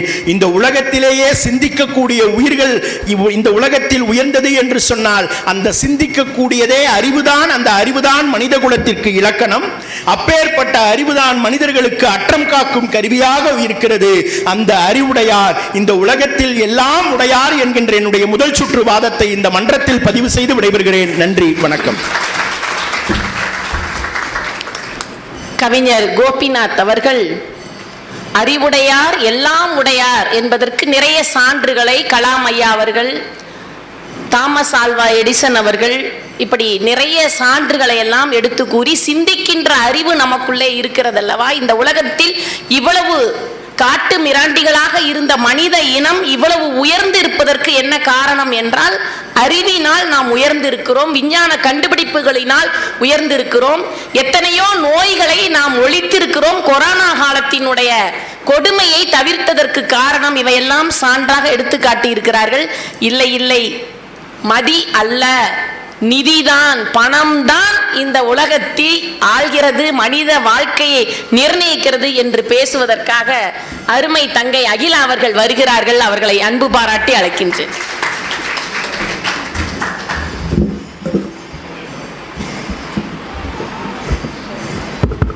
Hello, check check. மைக் கூட பாருங்க, செக் தான் சொல்லுது, மைக்கே பணம் தான் கேக்குது. கொஞ்சம் இறக்கிக்கோங்கம்மா, இன்னும் கொஞ்சம் இறக்கிக்கோங்க. Check check. நடுவர் அவர்களே, பேச்சுன்னா பட்டையை கிளப்பணும், இப்படி குட்டையை குழப்பக்கூடாது. மனம் மன்றம், அட அட என்ன ஒரு அருமையான மன்றம். அந்த மனம் மன்றம் நடத்துவதற்கே பணம் எனும் நன்கொடை மன்றம் வேணுங்க. ஜோரா கை தட்டுங்க பார்க்கலாம். இப்பதான் ஊஸ் சாப்பிட்ட மாதிரி இருக்கு.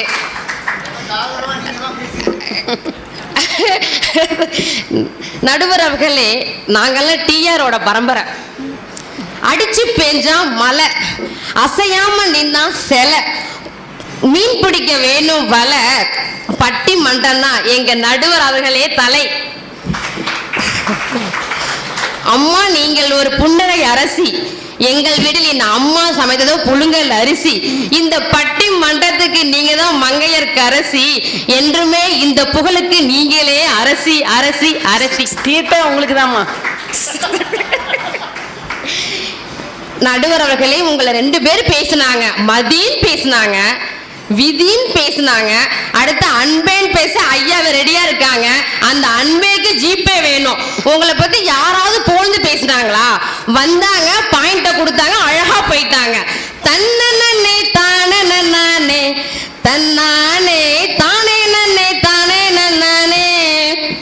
கோவக்கார நடுவரும் இல்ல எங்க நடுவர், கொடுமை செய்யும் நடுவரும் இல்ல. போடே கோவக்கார நடுவரும் இல்ல எங்க நடுவர், கொடுமை செய்யும் நடுவரும் இல்ல. சிரிச்சிடுவார் முறைச்சிடுவார், சிரிச்சிடுவார் முறைச்சிடுவார், நல்ல தீர்ப்பை சொல்லிடுவார். கோவக்கார நடுவரும் இல்ல எங்க நடுவர், கொடுமை செய்யும் நடுவரும் இல்ல. இப்ப நான் தலைப்பு வரேன் மக்களே. என்ன பேசுறாங்க? விதின்னு பேசுறாங்க, மதின்னு பேசுறாங்க. இன்னைக்கு நர்ஸ் முதல் நர்சரி வரை மணி இல்லை என்றால் சீட்டே இல்லையே. இதுதான் நிதர்சனமான உண்மை. சொல்லுங்க பார்க்கலாம். மணின்னு சொல்றாங்க. இன்னைக்கு கருவறை முதல் கல்லறை வரை மணி இல்லை என்றால் வேலைக்கு உதவாது மக்களே. கருவறை இல்லை என்றால் குழந்தை பிறக்காது. இறப்பை இல்லை என்றால் உணவு உண்ண முடியாது. பணப்பை இல்லை என்றால் வாழவே முடியாது. கைதட்டுங்க பார்க்கலாம். அதுதானே உண்மை நடுவர் அவர்களே. பேசுறாங்க, மதின்னு சொல்றாங்க, விதின்னு சொல்றாங்க. இதை நீங்க நம்புறீங்களாங்க? இன்றைய காலகட்ட சூழலில் பணம் என்பது மிக மிக அவசியம். இந்த வாட்டர் பாட்டில் எவ்வளவு இருக்கு சொல்லுங்க. இந்த வாட்டர் பாட்டில்? ஆமாங்கம்மா. இது ஒரு 10 ரூபாய் இருக்குமா? நான் 1/2 லிட்டர் பாட்டில் வாங்கினேன் சேலம் பஸ் ஸ்டாண்ட்ல. தண்ணி தாகம் தாங்க முடியலங்க. அந்த பாட்டிலோட விலை 20 ரூபாய். பாட்டிலோட விலை 20 ரூபாய். வாங்கின உடனே குடிச்சிட்டேன். அதை இறக்கிறதுக்கு 10 ரூபாய். ஆக கழிவறைக்கு போகணும்னா கூட மணி வேணும் நடுவரவர்களே. இதை நீங்க மறக்க முடியுமா? பேசுறாங்க நிதி. இன்னைக்கு வாழ்க்கையில யதார்த்தமான உண்மை என்னவென்றால் இதுதான் உண்மை. அதை நீங்க தெரிஞ்சுக்கணும். பெண்கள் ஏந்திரீங்களா? மேட்சா ட்ரெஸ் பண்ணிக்கிறோம். ஏமா? மேட்சா ஜுவல் பண்ணிக்கிறோம். எங்களை கட்டினதுதான் மேட்சா அமையல, கட்டிக்கிட்டதான் மேட்சா அமை நடுவர்களே. அதுக்காக தான் நிறைய பெண்கள் ரொம்ப ஹாப்பியா இருக்கீங்க. முகத்துல அவங்க சந்தோஷமா இருக்கு. உங்க மனசு எனக்கு புரியுது. எங்க அத்தான் பாத்தீங்கன்னா கல்யாணத்துக்கு முன்னாடி கட்டுனா ஒன்னதான் கட்டுவேன்னு சொன்னாரு. ஆனா இப்ப வெட்டுனா ஒன்னதான் வெட்டுவேன்னு சொல்றாங்க. அப்படி வாழ்க்கை முறை போயிட்டு இருக்கு நடுவர் அவர்களே. ஒரு 2 வருஷத்துக்கு முன்னாடி ஏப்பா போனே பண்ண மாட்டேங்கிற, அம்மு குட்டி, செல்ல குட்டி, புஜ்ஜ குட்டின்னாங்க. 2-3 வருஷம் ஆச்சுங்க. என்ன நசன்னு பேசிக்கிட்டே இருக்க, உனக்கு வேற வேலையே இல்லையா அப்படிங்கிறாங்க. 4 வருஷம் முடிய போகுது. எப்ப பார்த்தாலும் அந்த போனு இதையே தான் பாக்குறாங்க. அதே அந்த மனைவிக்கு நீங்க 1 கிராம் கோல்டு மோதிரமும் ஒரு பட்டு புடவையும் வாங்கி கொடுத்து பாருங்க, அவங்க மனசு அப்படி சந்தோஷத்துல துள்ளுங்க. இதுதான் இன்றைக்கு வாழ்க்கைக்கு முக்கியமான ஒன்று. யதார்த்தமான வாழ்க்கைக்கு பணம் மிக மிக அவசியம் நடுவர் அவர்களே. இதை நீங்க மறுக்க முடியுமா? சொல்லுங்க பார்க்கலாம். வாமாப்ல பீஸா சாப்பிடலாம் அப்படின்னா 10 பேர் கண்டிப்பா வருவாங்க. வாமாப்ல பீர தூக்கலாம் அப்படின்னா கை வலிக்குது, முதுகு பிடிக்குது. இப்பெல்லாம் வாழ்க்கையில போயிட்டு இருக்கு. பேசுறாங்க. இன்னைக்கு நடுவரவர்களே காலங்கள் ஏகப்பட்ட மாயாண்டி குடும்பத்தால் படம் பார்த்துருக்கீங்க. இங்க உள்ள மக்கள் எல்லாத்துக்குமே கண்டிப்பா தெரியும். அந்த குடும்பத்துல பாத்தீங்கன்னா 5 பசங்க எல்லாத்துக்குமே கண்டிப்பா அந்த கல்யாணம் ஆயிருக்கும். கடைசியில ஒரு தம்பி இருப்பாங்க. அவங்களுக்கு என்ன கல்யாணம் ஆகல, அவங்க அம்மா அப்பா இறந்துருப்பாங்க. பாத்தீங்க அப்படின்னா அவங்களுக்கு கூட பிறந்த ஒரே ஒரு அக்கா. அந்த அக்கா பையனுக்கு காது குத்து விழா வச்சிருப்பாங்க. பத்திரிக்கை அடிச்சு மொய் வச்சு ஊர் முழுக்க பந்தல் இட்டு அனைத்து சடங்கு சம்பிரதாயம் முடிந்த பிறகு அந்த பையனும் வருவாங்க. எல்லாமே மொய் வைப்பாங்க, சீர் வைப்பாங்க. அந்த பையனால காசு இல்லை, தன்னுடைய அக்காவின் பையனுக்கு சீர் செய்ய முடியவில்லை. அதனால் அந்த பையனை யாருமே மதிக்கலங்க. ஒரு மரியாதை இல்ல, வரவேற்பு இல்லையே. தம்பி சாப்பிடியான்னு கூட சொந்த அக்கா சொல்லலங்க நடுவர் அவர்களே. ஆனா அந்த பையன் மனசு வெந்து நொந்து சுண்ணாம்பா ஆகி தன்னோட அக்காவே தன்னை மதிக்கவில்லை அப்படி என்று அவனுடைய சொத்தான சொத்தை விற்று தன்னுடைய அக்கா பையனுக்கு முறையாக சீர் செய்தார்கள். உடனே அந்த அக்கா சொன்னாங்க, தம்பி நீ என்னோட தம்பி இல்ல சாமி, என்னோட அப்பான்னு சொல்லி கட்டி பிடித்து அழுதார்களே. ஆக இதுல இருந்து என்ன தெரிகிறது? ஒரு உறவு கூட, உறவு, அன்பு, பாசம் எல்லாமே சேர்த்து ஒரு நம்மள வாழ்க்கையில நிர்ணயிக்கக்கூடிய ஒரு விலை மதிக்க முடியாத சொத்து அப்படின்னு பணம் தான் நடுவரவர்களே. இதை நீங்க மறுக்க முடியுமா? பேசினா மட்டும் போதுங்களா? இதுதான் உண்மை, தெரிஞ்சுக்கோங்க. நடுவர் அவர்களே, நிறைய கருத்துக்கள் இருக்கு. நம்முடைய நடைமுறை வாழ்க்கைக்கு இன்று பணம் பணம் பணம் மிகவும் அவசியம். மீண்டும் ஒரு முறை வாய்ப்பு எனக்கு கிடைக்கும், அந்த கருத்துக்கள் தெரிவிக்கிறேன். நன்றி, வணக்கம், வாழ்க வளமுடன். God bless you. கழிவறை, கருவறை, கல்லறை, எங்க போகணும்னா ஒரு பாட்டில் தண்ணி வேணும்னா கூட காசு வேணும். நர்ஸ்ல இருந்து நர்சரி வரைக்கும் காசு தான். பணம் இல்லை என்றால் எதுவும் இல்லை வாழ்க்கை. இன்றைக்கு உறவுகள் அன்போடு இருக்க வேண்டும், சேர்ந்து இருக்க வேண்டும், ஒற்றுமையாக இருக்க வேண்டும்னா பணம் தான் தேவை என்று அருமையாக அகிலா பேசி இருக்கிறார்கள். அவர்களுக்கு பாராட்டுக்கள். அடுத்ததாக, இல்லை விதி அல்ல, மதி அல்ல, நிதி அல்ல, அன்பே என்று பேசுவதற்கு முனைவர் சின்னு பாண்டியராஜ் ஐயா அவர்கள் வருகிறார்கள். அவர்களை அன்பு பாராட்டி அழைக்கின்றனர்.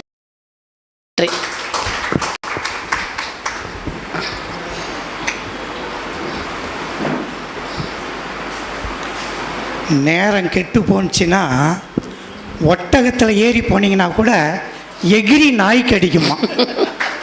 எனக்கு இப்போ அந்த நிலைமை தான். அடுத்த கணம் என்ன நடக்குன்னு தெரியாத ஒரு மனிதன் விதி மேலே நம்பிக்கை வைக்கிறான். சத்தியா அழகாக பேசுனுச்சு, அதை மீறி பேச வாய்ப்பே கிடையாதுங்க. அடுத்தது மதி. கலாமையா முதற்கொண்டு கோபி கொண்டு வந்தார். மலையும் குகையிலையும் ஆடையின்றி மனிதன் இன்னைக்கு 2026 இவ்வளோ நாகரிகத்தின் உச்சத்துக்கு போயிருக்கிறேன்னா அது மதிதான். இதை மறுத்து நம்மளால் பேச முடியாதுங்க. நிதி. ஜப்பானில் ஒரு பழமொழி சொல்லுவாங்க, அன்பு பெருசு, அதை விட நம்ம வீட்டு சாப்பாடு பாத்திரம் பெருசுடா, அதை விட நம்ம வயிறு பெருசுன்னா. அன்பை விட வயிறு பெருசான். இப்போ இந்த மூணையுமே உடைச்சு பொய்யான ஒரு தகவலை சொல்லி இல்லை இல்லை அன்புதான் பெருசுன்னு சொல்கிறதுக்கு எனக்கு ரொம்ப கூச்சமாக இருக்குங்க. நான் பொய் சொல்ல விரும்பலை, அதை அப்படியே ஏற்றுக்கிறது தான் ஆசிரியர் இருக்கிற காரணத்தால் நான் அதை மனவுகந்து எடுத்துக்கொண்டேன். இந்த 3 பேர்த்தில் உங்கள் விருப்பத்தில் நீங்கள் எதுக்கு தீர்ப்பு கொடுத்தாலும் சரி, நான் அதிலேருந்து விளைவிக்கிறேன். தயவுசெய்து மன்னிச்சிருங்க. இன்னொரு நாள் நிறையா பேசுவென்று கூறிக்கொண்டு எனக்கு நல்ல வாய்ப்பை வழங்கிய மனமன்றத்துக்கும் அம்மாவுக்கும் நன்றி பாராட்டி விடைபெறுகிறேன். நன்றி, வணக்கம். அக்கா அப்படி சொல்லிட்டு போவோன்னு நினச்சிங்களாக்கா? அப்படிங்க அப்பா, அண்ணன் தான் அப்பா, ரொம்ப நல்ல மனுஷனா. 2 நிமிஷம் வீட்டில் இருந்து கோபி தான் சொல்லுவார், வீட்டில் புடுங்களுக்கு தாங்காம இங்கே வந்த இவனுங்க 3 பேர் விடமாட்டேனே. சுந்தர் சார், கதவெல்லாம் சாத்திடுங்க. எனக்கு அம்மா கொடுக்குற 10 நிமிஷம் 8 பேர் மயக்கம் போடணும், அது வரைக்கும் நான் விடவே மாட்டேன். அல்ல, இதுதான். ஆமாங்க, மனித இயல்புங்க.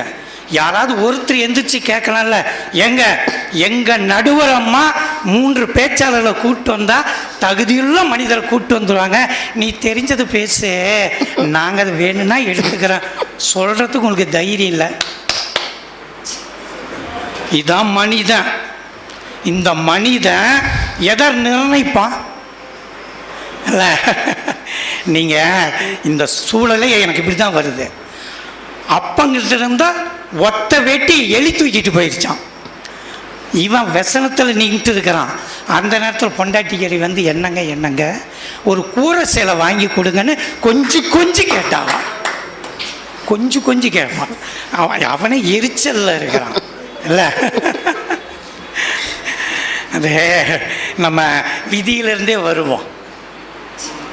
சோம்பேறிகளும் அடுத்த கணத்தை செயலற்ற மனிதர்களும் கையை கட்டிக்கிட்டு வேடிக்கை பார்த்துக்கிட்டு இதுதான் என் தலைவிதி, இதுதான் விதின்ற சிந்தனையற்றவன் சொல்லக்கூடிய வார்த்தை தான் விதி, கையிலாகாதத்தனம், தலைவிதின்னு நான் சொல்லல.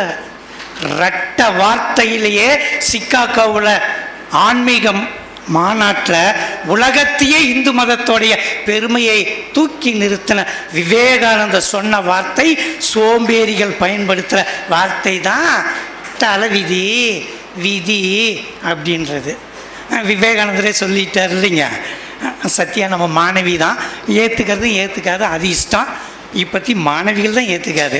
எனக்கு இன்றைக்கி பேசும்போது ரொம்ப மகிழ்ச்சியாக இருந்துச்சு. கல்லூரி நாட்களில் அது கூப்பிட்டு வந்தது. அடுத்தது கோபி பாருங்க, 9வது படிக்கும்போது என் கூட பட்டிமன்றம் பண்ணாப்புல, அன்னைக்கே துரத்தி இருக்கணும். நான் பேச்சு நான் நடுவரமாகவே பார்த்தேன். எனக்கு பயம் ஆயிடுச்சு, இனிமேட்டு என்னை கழட்டி விட்டுருவாங்க. கோபி நல்லா பேசினார் இல்லைங்கய்யா. அதுதான் என்ன குரல், உயர்த்த குரல், அழகான ஒரு பாட்டு. நீங்கள் ஒரு 8 முறை கை தட்டினீங்க. எனக்கு உங்கள் மேலே தான் கோபமான கோபம். நீங்கள் இந்த சத்தம் போட்டு பேசணும்னு மட்டும் நம்பாதீங்க. எங்கள் ஊரில் ஒருத்தர் இருந்தான், வெக்கமான சூடு சொரணை இருந்தா கொடுத்த கடனை கேட்காதறான். நீ அப்படியே மாறுவானுங்க. அந்த மாதிரி கோபியோட சத்தத்தில் கை தட்டுறது, உறக்க பேசி பொய் தான். நீங்கள் உண்மை செருப்பு போடுறதுக்குள்ளார பொய் உலகத்தையே சுற்றிட்டு வந்து நிரூபித்தது கோபி தானுங்க. அடுத்தது பணம். நான் தான் அதை முதல் சொன்னேங்க பார்த்தீங்களா. பண்டமாற்று முறையில் மனிதன் வாழ்ந்துட்டு இருந்த காலத்தில் சண்டை சச்சரவு கிடையாது, பாகப்பிரிவினை கிடையாது. பண்டமாற்று முறையில் ஒரு சிக்கல் வருது. ஒரு கோழியை கொடுத்துட்டு ஆடு வாங்கினா அது எவ்வளோ பெருசுங்க. ஆனால் அன்னைக்கு மனசு இருந்துச்சு, இவன் கோழியை கொடுக்குறான், நான் ஆடு கொடுக்குறேன், அவன் தானியத்தை கொடுக்குறான், நான் தங்கத்தை கொடுத்தேன். மனசில் எந்த விதமான கல்லங்கம் இல்லாமல் நடந்த காலத்தில் மனிதன் கண்டுபிடிச்ச மாபெரும் உச்ச நாகரிகமும் அதில் பாதாளத்தில் போனதும் இந்த அரசாங்கம் அடித்த காகித பணம். என்னைக்கு பணம்னு ஒன்று வந்துச்சோ அன்னைக்கு தான் மனுஷனுக்குள்ளார பிரிவு பிரிவு பிரிவு. அப்போ இந்த பணத்தை எப்படிங்க ஒரு மனிதன் நிர்ணயிக்க முடியும்? வாய்ப்பே கிடையாது. அதை ஏற்றுக்கிற மனசு. பணத்தை நம்ம ஒரு கருவியாக பயன்படுத்தணும், ஒரு டூல். ஆனால் நம்ம அதையும் கடந்து நம்ம இன்னைக்கு பணத்தை பெருசாக பண்ணிட்டோம். ஆக விதிகள், நாம் முயற்சி இல்லாதவன், போதும் அப்படின்னு ஒரு நிறைவானவன், அவன் வேணால் விதியை பழிய போட்டுடலாம். அம்மா சொன்னாங்க பார்த்தீங்களா, அந்த தண்ணியில் ஏற்பட்ட உயிரினங்கள் அப்படியே ஓரறிவு 2 அறிவு போராடி போராடி போராடி தான் அந்த ஒரு அறிவு 6 அறிவாக வந்துச்சு. போதுன்னு நினச்சிருந்தா நீங்களும் நானும் தலைபலட்டையாக ஒரு குட்டையிலையும் சாக்கடையிலையும் இருந்திருப்போம். கோபி அந்த அறிவு அடையாப்பா, அறிவினால் ஆகுவது உண்டோ பிரிதியின் நோய் தன்னோய் போல் போற்றா கடை. அறிவு அப்படிதான் இருக்கணுங்க, ஒரு கத்தி மாதிரி 2 பக்கமும் கூர்மை. அறிவு கொஞ்சம் பிசிறிச்சுன்னு வைங்க, ஆபத்தானது. இன்னைக்கு நடக்கிற அத்தனை அழிவுகளுக்கும் காரணம் அறிவு அறிவு அறிவு. அந்த கத்தியை பயன்படுத்து. அப்படியே துடிக்குது 2 நாளாக. நேற்று காலையில் மாட்டிட்டான். கோயம்புத்தூர் சூலூரில் 10 வருட குழந்தை. நானும் கோபி 2-3 முறை கோபி நான் ஆண்கள் சிறையில் கூப்பிட்டு போனேனுங்க. இனிமேல் நம்ம யதார்த்தத்தை பேசுவோம். சும்மா நம்ம பழைய புராணங்கள் அந்த காலத்தில் நடந்ததான் மகிழ்ச்சியானது, நம்மளை நல்வழுப்படுத்த நம்ம பெரியவர்கள் உருவாக்குனது. இன்னைக்கு 2026 நம்ம செய்தித்தாளில் வர வரைக்கும், டிவியில் பார்க்குற வரைக்கும், ஐயோ கோயம்புத்தூரில் சூலூரில் ஒரு பொண்ணு கடந்து அது பெருந்துறை வந்து, ஈரோடு வந்து, சங்ககிரி வந்து, சேலம் வந்து என் வீட்டுக்கு வரும்போது தான் அப்போ தான் எனக்கு வழி தெரியும். உங்கள் வீட்டுக்கு வந்தால் வழி தெரியும். இது அறிவு. கோபி நல்லா அடித்தார் பாருங்க, அப்துல் கலாம். அந்த குழந்தைங்க வெயிட்லெஸ். அம்மாவும் இன்ஜினியரு, நானும் இன்ஜினியருங்க. இல்லை 6 கிலோ 600 கிராம் ஆக்கினார். நம்ம இண்டோ அலுமினியம் பேருங்க. ஃப்ளைட்டோட அவுட்ரு பாடி வெயிட்லெஸ், ஆனால் ஸ்ட்ராங்காக இருக்கும். போலியோவை நாம தான் வர வச்சோம். அதுக்கப்புறம் அதுக்கு நம்ம ட்ரீட்மெண்ட் கொடுக்குறோம். ரொம்ப உச்சமாக பேசுனீங்க நீங்கள். 8வது முறையாக இதுக்கு தான் கை தட்டுனீங்க. எப்படி கொரோனாவை ஒழிச்சோம்? ஏன் கொரோனா வந்துச்சு? இந்த அறிவு வேணும்ல. ஏன் கொரோனா வந்துச்சு? அழிச்சோம், அதுக்கு மருந்து கண்டுபிடிச்சோம். ஒரு டாக்டர் தன்னைத்தானே ஊசி போட்டு செத்தா. அப்படிலாம் போராடணும். 3 வருஷம் அடைஞ்சோம். ஆனால் கொரோனாவை நாம தானே உருவாக்கணும். நம்ம அறிவு தானே. சாப்பிடக்கூடாத இத்துணுண்டு ஓட்டை அடக்க தெரியாதனால தானே. இன்னைக்கு காலையில் நீங்கள் காந்தி ஸ்டேடியம் போய் பாருங்கள், 3000 பேர் நடக்கிறான். எதுக்கு நடக்கிறானே தெரில.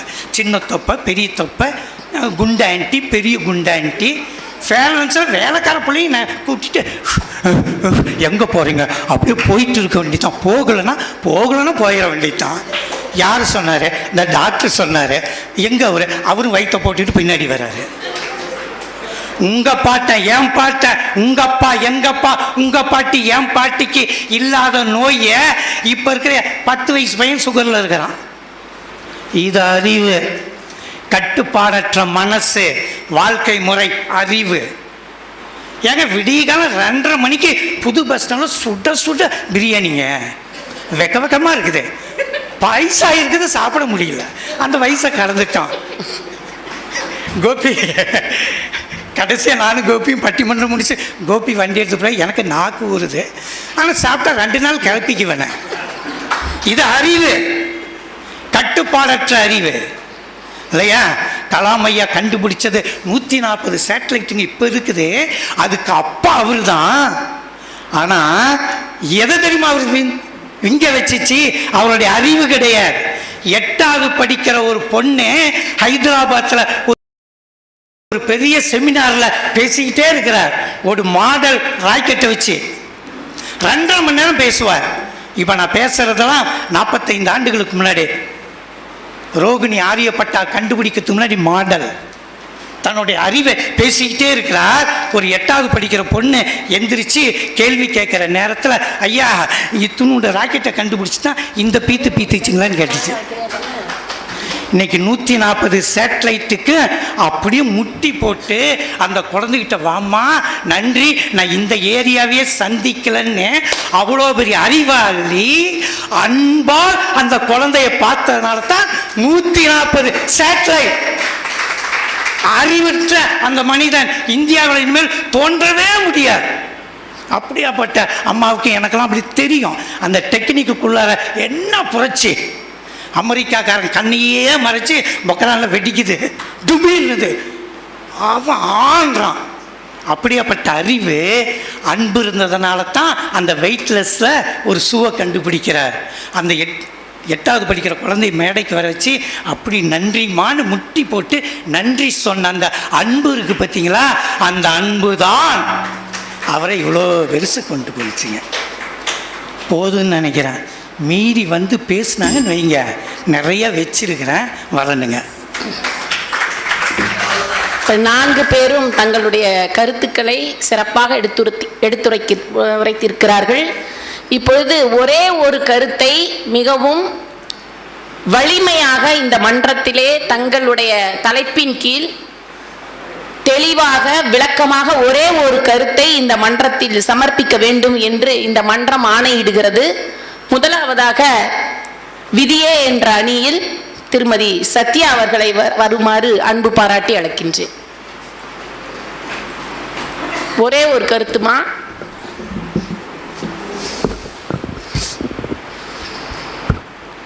நல்லதொரு அவையை மீண்டும் வணங்கி மகிழ்கிறேன். எனக்கு பிறகு மூவரும் பேசியிருக்கிறார்கள். தத்தம் தலைப்பில் அவர்களுக்குரிய சான்றுகளை வைத்திருக்கிறார்கள். ஐயா அவர்கள் தற்கால சூழலில் என்னென்ன நடந்து கொண்டிருக்கிறது அவற்றையெல்லாம் மேற்கோள் காட்டி பேசியிருக்கிறார்கள். ஆனால் நான் இன்னும் கூட இந்த மன்றத்தில் என்னுடைய வாதத்தை வைப்பதற்கு கம்மனை தான் துணைக்கு அழைக்க விரும்புகிறேன். எனக்கு ஒரே ஒரு பாடலை மட்டும் நான் சொல்லிவிட்டால் இன்றைய என்னுடைய பேச்சு நிறைவு பெறும் என்பது என்னுடைய நம்பிக்கை. என்ன காட்சி தெரியுமா? உங்களுக்கு கதை தெரியும் நண்பர்களே, நான் அந்த காட்சியை மட்டும் சொல்கிறேன். ராமனுக்கு காட்டுக்கு செல்ல வேண்டும் என்று முடிவாகிவிட்டது. லக்குவனுக்கு கோபம். என்ன தெரியுமா சொல்லுகிறான்? லக்குவன் எல்லாரையும் போய் ஏசுகிறான். கைகேயியை பேயே என்று ஏசுகிறான். நீயா என்னை பெற்றாய் என்று கேட்கிறான். எல்லாரையும் திட்டிக் கொண்டே இருக்கிறான். அப்போது ராமன் சொல்லுகிறான் ஒரு பாடல். நதியின் பிழையென்று நறும்புணல் இன்மை, நதியின் பிழையென்று நறும்புணல் இன்மை அற்றே பதியின் பிழையென்று பயந்து நம்மை புறந்தால் மதியின் பிழையென்று மகன் பிழையென்று. யார தெரியுமா மகன்னு சொல்றான்? பரதனை சொல்றான். ஆளி சொல் உலகெல்லாம் பரதனே ஆளன் கேட்டதுக்கு ராமன் கோவம் தானே பண்ணணும். அப்ப சொல்றான், மதியின் பிழை என்று மகன் பிழை என்று விதியின் பிழை நீ இதற்கேன் வெகுண்டாய்னு கேட்கிறான். விதியின் பிழை. ஐயா சொன்னது போல் அன்பு எப்படி இருந்தது தெரியுமா? சுமித்திரை சொல்றா லக்குவன் கிட்ட, லக்குவா நீ போறல்ல காட்டுக்கு, நீ போறது காடல்ல, அதுதான் அயோத்தி. ஏனெனில் அங்குதான் ராமன் இருக்கிறான். சீதைக்கு ராமன் இருக்கும் இடம் சீதைக்கு மட்டும் அயோத்தி அல்ல, உனக்கும் அதுதான் அயோத்தின்னு சொல்றா. சொல்லிட்டு அன்பால் அந்த அந்த லக்குவன் கிட்ட சொல்கிறாள், நீ போறல்ல, போனா எல்லோரும் சேர்ந்துதான் திரும்பி வரணும், வந்தால் அவர்களோடு வான்னு சொல்றா. அப்படின்னா அவங்க இல்லாம வராதேன்னு அர்த்தம். இன்னொன்னு சொல்றா, ஒருவேளை உயிருக்கு ஏதேனும் ஆபத்துன்னு இருந்தால் அவர்களுக்கு முன் நீ செத்திருக்க வேண்டும், அவர்களுக்கு முன்னா நீ செத்திருக்கணும்னு சொல்றா. இதெல்லாம் சொல்லிட்டு அவர்கள் போய் வரும் பொழுது எப்படி தெரியுமா இருந்ததாம் சுமித்திரையின் உடல்நிலை? கன்றை பார்த்த பசு எப்படி தானாக பால் சுரக்குமோ அத்தனை வயதில் ராமனும் லக்குவனும் செல்லும் பொழுது முளை சுரந்து நின்றாள் என்று எழுதுகிறார் கம்பர்.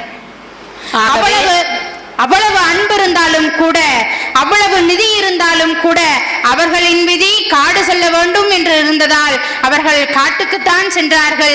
இன்றைக்கும் கூட எவ்வளவு அறிவும் எவ்வளவு பணமும் எவ்வளவு அன்பும் இருந்தும் கூட, அண்ணா சொன்னாங்க, கொரோனா காலத்துல எத்தனையோ உயிர்களை காப்பாற்றியது அந்த தடுப்பூசி தான், அதனுடைய அறிவு தான் என்று சொன்னாலும் கூட எத்தனை பிஞ்சு குழந்தைகள் பிறந்த மாத்திரத்திலேயே இருந்ததே, அதற்கெல்லாம் நாம் என்ன பதில் சொல்வோம்? எத்தனை அன்பிருந்தும் நம் கண் முன்னால் காப்பாற்ற முடியாமல் போகிற உயிர்கள் எத்தனையோ இருக்கிறதே, அவர்களை நாம் என்ன சொல்லுவோம்? எத்தனை அன்பிருந்தும் எத்தனை அன்பு கரங்கள் என்ற இல்லங்களை திறந்து வைத்திருக்கிறார்களே இன்றைய நாட்களில், அதை நாம் என்னவென்று சொல்லுவோம்? எவ்வளவு அன்பிருந்தாலும் இதை எவ்வளவு நிதி இருந்தாலும் அவரவர் விதி என்னவாக இருக்கிறதோ அதுபோல்தான் வாழ்க்கை நம்மை படைக்கிறது. எத்தனை செய்தாலும் எப்படி இருந்தாலும் யார் யார் எப்படி இருக்க வேண்டுமோ அவர்களுக்கு அப்படித்தான் விதி வாழ வழி செய்கிறது என்று சொல்லி இன்றைய பேச்சினை நான் நிறைவு செய்கிறேன். நன்றி, வணக்கம். அடுத்ததாக கவிஞர் கோபி அவர்கள் மதியே என்று தன்னுடைய கருத்தை வலிமையாக நிலைநாட்டுகிறார். தமிழாய்ந்த இந்த அவைக்கு மீண்டும் என்னுடைய தரமான வணக்கங்களை உரித்தாக்கிக் கொள்கிறேன். விதியே என்று அன்பு சகோதரி பேசியதற்கு பின்பு மதியே என்று நானும், எனக்கு பிறகு நிதியும் அன்பும் பேசியிருக்கிறார்கள். ஆனால் மதிநுட்பம் வாய்ந்த ஒரு மனிதன் அவனால் முயற்சி செய்தால் அவனால் விதியையும் வெல்ல முடியும், நல்ல நிதியையும் பெருக்க முடியும், அவனுக்கு சுற்றி இருக்கக்கூடிய மனிதர்களுடைய அன்பையும் அவனால் பெற முடியும் என்பதை என்னுடைய இந்த வாதமாக இந்த இடத்தில் வைத்து அதற்கு நடைமுறை உதாரணம் ஒன்றையும் இந்த மன்றத்தில் பதிவு செய்ய ஆசைப்படுகிறேன். நம்முடைய அண்டை மாநிலமாக இருக்கக்கூடிய ஆந்திர மாநிலத்தில் பிறந்த பார்வையற்ற ஒரு இளைஞன், பார்வையற்ற ஒரு குழந்தை, அவருடைய பெயர் ஸ்ரீகாந்த் பொல்லா. ஸ்ரீகாந்த் பொல்லா என்று பார்வையற்ற குழந்தையாக பிறந்த அந்த குழந்தைக்கு பிற்காலத்தில் மிகப்பெரிய விஞ்ஞானியாக வேண்டும், அறிவியல் படிக்க வேண்டும் என்று ஆசை. பள்ளியில் படித்துக்கொண்டே வருகிறவர் உயர்கல்விக்கு செல்ல வேண்டும் என்று ஆசைப்பட்ட பொழுது கல்லூரிகள் எல்லாம் அவருக்கு உயர்கல்வி வாய்ப்பை ஒதுக்கின. பார்வையற்ற ஒருவனால் அறிவியல் படிக்க முடியாது என்று எல்லோரும் அவரை ஒதுக்கி வைத்தார்கள். தன்னுடைய மீண்டும் தன்னுடைய அறிவால் செய்த முயற்சியால் அமெரிக்காவில் இருக்கக்கூடிய MIT என்கின்ற பல்கலைக்கழகத்தில் தன்னுடைய அறிவியல் படிப்பை நிறைவு செய்த ஸ்ரீகாந்த் பொல்லா அவர்கள் தன்னுடைய திறமையால் அறிவால் பொலாண்ட் இண்டஸ்ட்ரி என்கின்ற ஒரு நிறுவனத்தை ஆரம்பித்து மறுசுழற்சி செய்யக்கூடிய பொருட்களை கண்டுபிடித்து இன்றைக்கு 600 கோடி ரூபாய்க்கு அதிபதியாகி இருக்கிறார் அந்த ஸ்ரீகாந்த் பொல்லா. 600 கோடி ரூபாய்க்கு அதிபதியானது மட்டுமல்ல, அவருடைய நிறுவனத்தில் 90% மேற்பட்ட வேலை வாய்ப்புகளை மாற்றுத்திறனாளிகளுக்கு வழங்கி இருக்கிறார் என்பதுதான் வரலாறு பதிவு செய்திருக்கக்கூடிய செய்தி. இவருடைய வாழ்க்கையை ஸ்ரீகாந்த் என்று படமாகவும் எடுத்திருக்கிறார்கள். எந்த ஒரு குழந்தை பார்வையற்றவன் என்று ஒதுக்கினார்களோ, விதியே என்று ஒதுங்கி நிற்காமல் தன்னால் முடியும் என்று மதியால் முயற்சி செய்ததால் விதியை அவரால் வென்று காட்ட முடிந்தது. விதியை வென்றதற்கு மதியே சாட்சி என்பதற்கு உதாரணம் ஒன்று. சாதாரண ஏழை குடும்பத்தில் பிறந்து வாய்ப்புகள் எல்லாம் மறுக்கப்பட்ட போதும் என்னால் முடியும் என்று தனக்கு கிடைத்த வாய்ப்பை சரியாக பயன்படுத்தி 600 கோடி ரூபாய்க்கு இன்றைக்கு அதிபதியாகி இருக்கிறார். அறிவால் நிதியை திரட்ட முடியும் என்பதற்கு அது அடுத்த உதாரணம். கல்லானே ஆனாலும் கைப்பொருள் ஒன்று உண்டாயின் எல்லோரும் சென்றவனை எதிர்கொள்வர். இல்லானை இல்லாலும் வேண்டால் ஈன்றெடுத்த தாய் வேண்டால் செல்லாதவன் வாய்ச்சொல் என்று சொன்ன பொழுதும் கூட எவன் ஒருவனிடத்தில் பொருள் இருக்கிறதோ அவனை நோக்கி சுற்றத்தார் எல்லாம் வருவார்கள் என்று தன்னுடைய சுற்றத்தார் அத்துணை பேரையும் அன்பையும் அவர் பெற்றிருக்கிறார். ஆகையால் அறிவால் அன்பையும் வெல்ல முடியும் என்கின்ற சாதாரண இந்த சாட்சியாக இந்த மன்றத்தில் பதிவு செய்து, அறிவு நிறைந்த ஒரு மனிதனால் விதியை வெல்ல முடியும், நிதியை பெருக்க முடியும். இந்த விதியை வென்று நிதியை பெருக்கினால் சுற்றி இருக்கக்கூடிய அன்பையும் பெற முடியும் என்பதற்கு ஸ்ரீகாந்த் பொல்லாவினுடைய வாழ்க்கையே சாட்சி என்று இதையே என்னுடைய ஆணித்தரமான வாதமாகவும் இந்த மன்றத்தில் பதிவு செய்து விடைபெறுகிறேன். நன்றி, வணக்கம். அடுத்ததாக நிதியே என்று பேசுவதற்கு திருமதி அகிலா அவர்கள் வருகிறார்கள். அன்பு பாராட்டி அழைக்கின்றேன். எனக்கோர் மயக்கம், உங்களுக்கோர் கலக்கம், அனைவருக்கும் வணக்கம். இதுவே என் தொடக்கம். நேரம் கருதி முடிக்கிறேன். பேசினாங்க சார், நல்லா பேசினாங்க. நிதிதான் ஜெயிக்கும் நான் சொல்றேன். மதியே விதியே அன்பேன்னு சொல்றாங்க. நாம் வாழ பிறந்திருக்கிறோம், வருத்தப்பட அல்ல. வாழ்வின் அனைத்து வசதிகளையும் பெற பிறந்திருக்கிறோம், அழுது குமை அல்ல. ஆக நாம் அன்றாட வாழ்க்கையில் அனைத்து ஒப்பற்ற வசதிகளையும் ஆண்டு அனுபவிக்க நிதி என்பது என்னுடைய கருத்தில் மிக முக்கியமான ஒன்று என்பதை நான் சுட்டி காட்டுகிறேன். அப்பா என்பது 3 எழுத்து, அம்மா என்பது 3 எழுத்து, மகன் என்பது 3 எழுத்து, மகள் என்பது 3 எழுத்து, தம்பி என்பது 3 எழுத்து, தங்கை என்பது 3 எழுத்து, பேரன் என்பது 3 எழுத்து, பேத்தி என்பது 3 எழுத்து, தாத்தா என்பது 3 எழுத்து, பாட்டி என்பது 3 எழுத்து. இந்த பாட்டியுடன் சேர்ந்து வருகின்ற உறவு 3 எழுத்து, உறவால் வருகின்ற பாசம் 3 எழுத்து, பாசத்தால் வருகின்ற காதல் 3 எழுத்து, காதலால் வருகின்ற நேசம் 3 எழுத்து, நேசத்தால் வருகின்ற நட்பு 3 எழுத்து, அந்த நட்பால் வருகின்ற பிரிந்தாலும் கூட வருகின்ற பிரிவு 3 எழுத்து, அந்த பிரிவால் வருகின்ற வேதனை 3 எழுத்து, அந்த வேதனையால் வருகின்ற கவலையும் 3 எழுத்து, அந்த கவலை கூட ஒரு கவிதை தான் என்றால் அது 3 எழுத்து. எதிரணிகள் இதை ஒரு மொக்கை என்று கூறினாலும் அது 3 எழுத்து.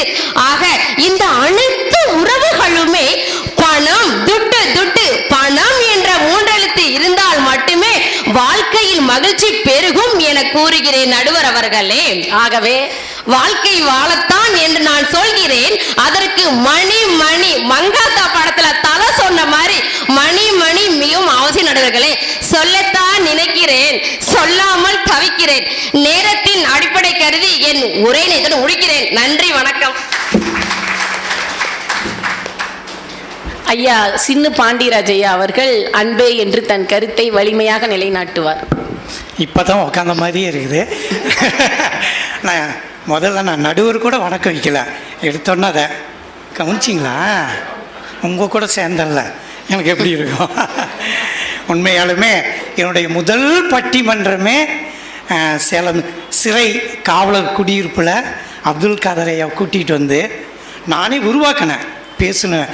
அப்போ அம்மாவும் தங்கையும் நீண்ட நாளுக்கு அப்புறம் நாங்கள் மேடையில் இப்போ தான் சந்திக்கிறோம். 96லேருந்து மணமையா கூட நானும் மோகன் ஐயா 3 பேர் தான். எங்கள் 4 பேர்த்துக்காக 2 மணி நேரம் தமிழ் சங்கத்தில் ராமாயணம் பேசுவார்.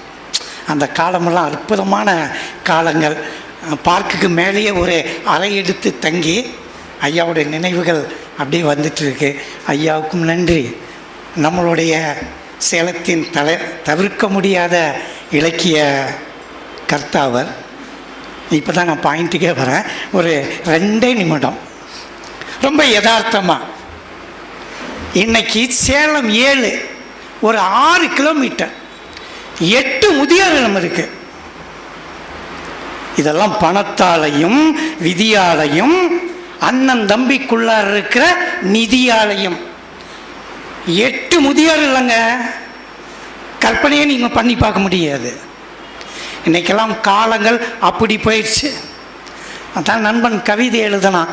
அம்மாவை கொண்டு போய் முதியோர் இல்லத்தில் விட்டுட்டு அம்மா வரம்மா அப்படின்னு போனால் அந்த 70 வயசு அம்மா இதை நிஜமாக நம்பி வருவான் வருவான் வருவான்னு வெளியும் ஜன்னல்லையும் போயிட்டே இருக்கிறான். இந்த காட்சியை எழுதுனா, காணாமல் போன நாய்க்குட்டி கூட வாளை குலைந்து வீடு வந்து சேருகிறது. காணாமல் போன பூனைக்குட்டி கூட மியா என்று சொல்லி சிவரேறி வருகிறது. வருகிறேன் என்று சொன்னாயே மகனே, இன்னும் வரவில்லையடாப்பான்னு இந்த 10 மாதம் பெத்த அந்த வயிற்று அடிச்சிட்டு இருக்கானா. அத்தனைக்கும் சுயநலம் என்ற அந்த கருத்துக்குள்ளார பணம் இருக்கு. 1600 விவாகரத்து வழக்கு 2024 2025. நீங்கள் கற்பனையே பண்ணி பார்க்க முடியுங்க. சேலம் குடும்ப கோர்ட்டில் 38 டிஸ்ட்ரிக்ட் பெருக்கிங்க. 3000 ரூபாய்க்கு ஒரு பிள்ளை டைவர்ஸ் பண்ணுறாங்க.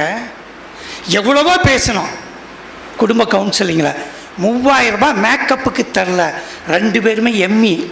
சேலத்தில் தலை சிறந்த ஒரு பொறியியல் கல்லூரியில் படித்து பெங்களூரில் இருக்கிறாங்க. காதல் திருமணம். இந்த மாதிரி 1000 கதைகள். போலியான வாழ்க்கை. புரிஞ்சிக்கல. காரணம் அன்பு இல்லை. உடனே வளரணும். தூங்கி எந்திரிச்சுன்னா வளரணும். எல்கேஜியில் ஒரு பையனை கொண்டு போய் பெட்ரோல் விட்டு சாயந்தரம் 5 மணிக்கு வரும்போதே அவன் டாக்டர் ஆகிடணும், இன்ஜினியர் ஆகிடணும், வெள்ளைக்கோட்டு டெத்தஸ்கோப்பு 8 மணி நேரத்தில். அப்படி பேராசை பிடித்த பெற்றோர்கள். அம்மாவுக்கு தெரியும், ஐயாவுக்கு தெரியும். அப்படியே போட்ட நைட்டியோட எங்கள் காலேஜுக்கு வருதுங்க. என்ன என் பையனை திட்டினியா? நான் மேலே இங்கேயும் பார்க்குறேன் கருமாந்திரத்தை. இதை கழட்டி தொலைமா. பெட்ரோல் ஊற்றுனா கூட எரியாது. கிச்சனில் இருந்து இப்படி இப்படி இப்படின்ட்டு ஆனால் வந்து நிற்கிது. நீங்கள் 90களில் இதை நினச்சே பார்க்க மாட்டீங்க. அவனை கண்ணை விட்டுட்டு நோண்டுங்கன்னு வாங்க இன்னைக்கு. ஏன்னா ஒத்த பையன் ஒத்த புள்ள தப்பை ஒத்துக்கிறதே காரணம். ஏன்னா காரணம் அன்பு கிடையாது. பையன் அப்படியே போக பொருளாக வளர்த்தது. கண்ணு எப்படியாவது உங்கள் அத்தை பையனை விட நீ மார்க் வாங்கிடுறான். 500க்கு 501 வாங்கிடுறான். அவன் 10th ஃபெயில் ஆகிடுவான். அப்புறம் எல்லாரும் கூட்டியா டே ப்ளீஸ்ரா 10th பாஸ் பண்ணுறா 10th பாஸ் பண்ணுறா. நீட்டு எழுதுகிற கற்பனையில் இருந்துவீங்க எப்படியாவது இந்த இங்கிலீஷை எழுதிடுறா. பேராசை பேராசை. எப்படிங்க இத்தனாயிரம் விவாகரத்து வழக்கு? எத்தனைங்க முதியோர் இல்லம்? இன்னைக்கெல்லாம் முதியோர் இல்லத்துக்கு போகாத அம்மா அப்பாக்கள் வேற மாதிரி இன்னைக்கு பேசிட்டு இருப்போம். அத்தனைக்கும் பணம் காரணம். இந்தியாவின் பெரும் பணக்கார அண்ணன் தம்பி 2 பேர். நம்ம அது ஒரு 10 வருஷத்துக்கு முன்னாடி பஞ்சாயத்தில் நம்ம பழைய நிதி மந்திரி தான் பிரிக்கிறார். ஒரு கம்பெனி மீதி ஆயிடுச்சு. அதை பிரிக்கிறதுக்கு இந்தியாவின் முதல் பணக்காரன் சண்டை போட்டான். அம்மா ஒரு மாதம் இங்கே, அம்மா ஒரு மாதம் இங்கே. 600 பேர் வேலை செய்யக்கூடிய வேலைக்காரர்கள். 4 ஹெலிகாப்டர் வரும். ஆனால் பெத்த அம்மாவை 5 அடி புள்ளி ஒரு உயரம் இருக்கிற அம்மாவை வச்சுக்க தினத்தந்தி எடுத்தா 8 பேர் மேலோகத்துக்கு போகிறான்.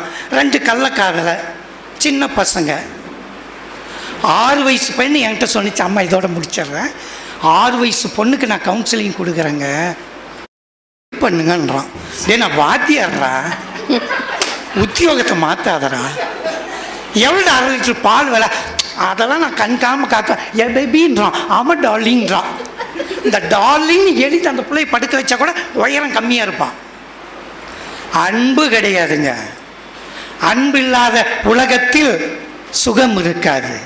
அன்பு இல்லாத உலகத்தில் சுவை இருக்காது.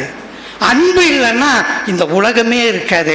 மொத்தத்தில் அன்புதான், அன்புதான் மனித வாழ்வை நிர்ணயிப்பது, அன்பே. அன்பிற்கினியவர்களே, மிக சிறப்பாக நால்வரும் தத்தம் கருத்தை தெளிவாக எடுத்துரைத்திருக்கிறார்கள். இப்பொழுது மனித வாழ்வை நிர்ணயிப்பது எது என்று ஒரு முடிவுக்கு வர வேண்டும். விதி. இந்த விதியை பற்றி காலம் காலமாக பேசியிருக்கிறார்கள். தீதும் நன்றும் பிறர் தர வாரா. நன்மையும் தீமையும் பிறர் தருவதில்லை, அது விதிக்கப்பட்டிருக்கிறது. அது நீ செய்கின்ற செயலில் அது செய்வினை, நீ செய்த வினை, செய்கின்ற வினை, செய்யும் வினை என்று சொன்னார்கள். வள்ளுவர் சொன்னார், ஊழிற் பெருவழி யாவுல. நீ என்னதான் முயற்சி செய்தாலும் மட்டும்தான் ஊழினும் முந்துரும்.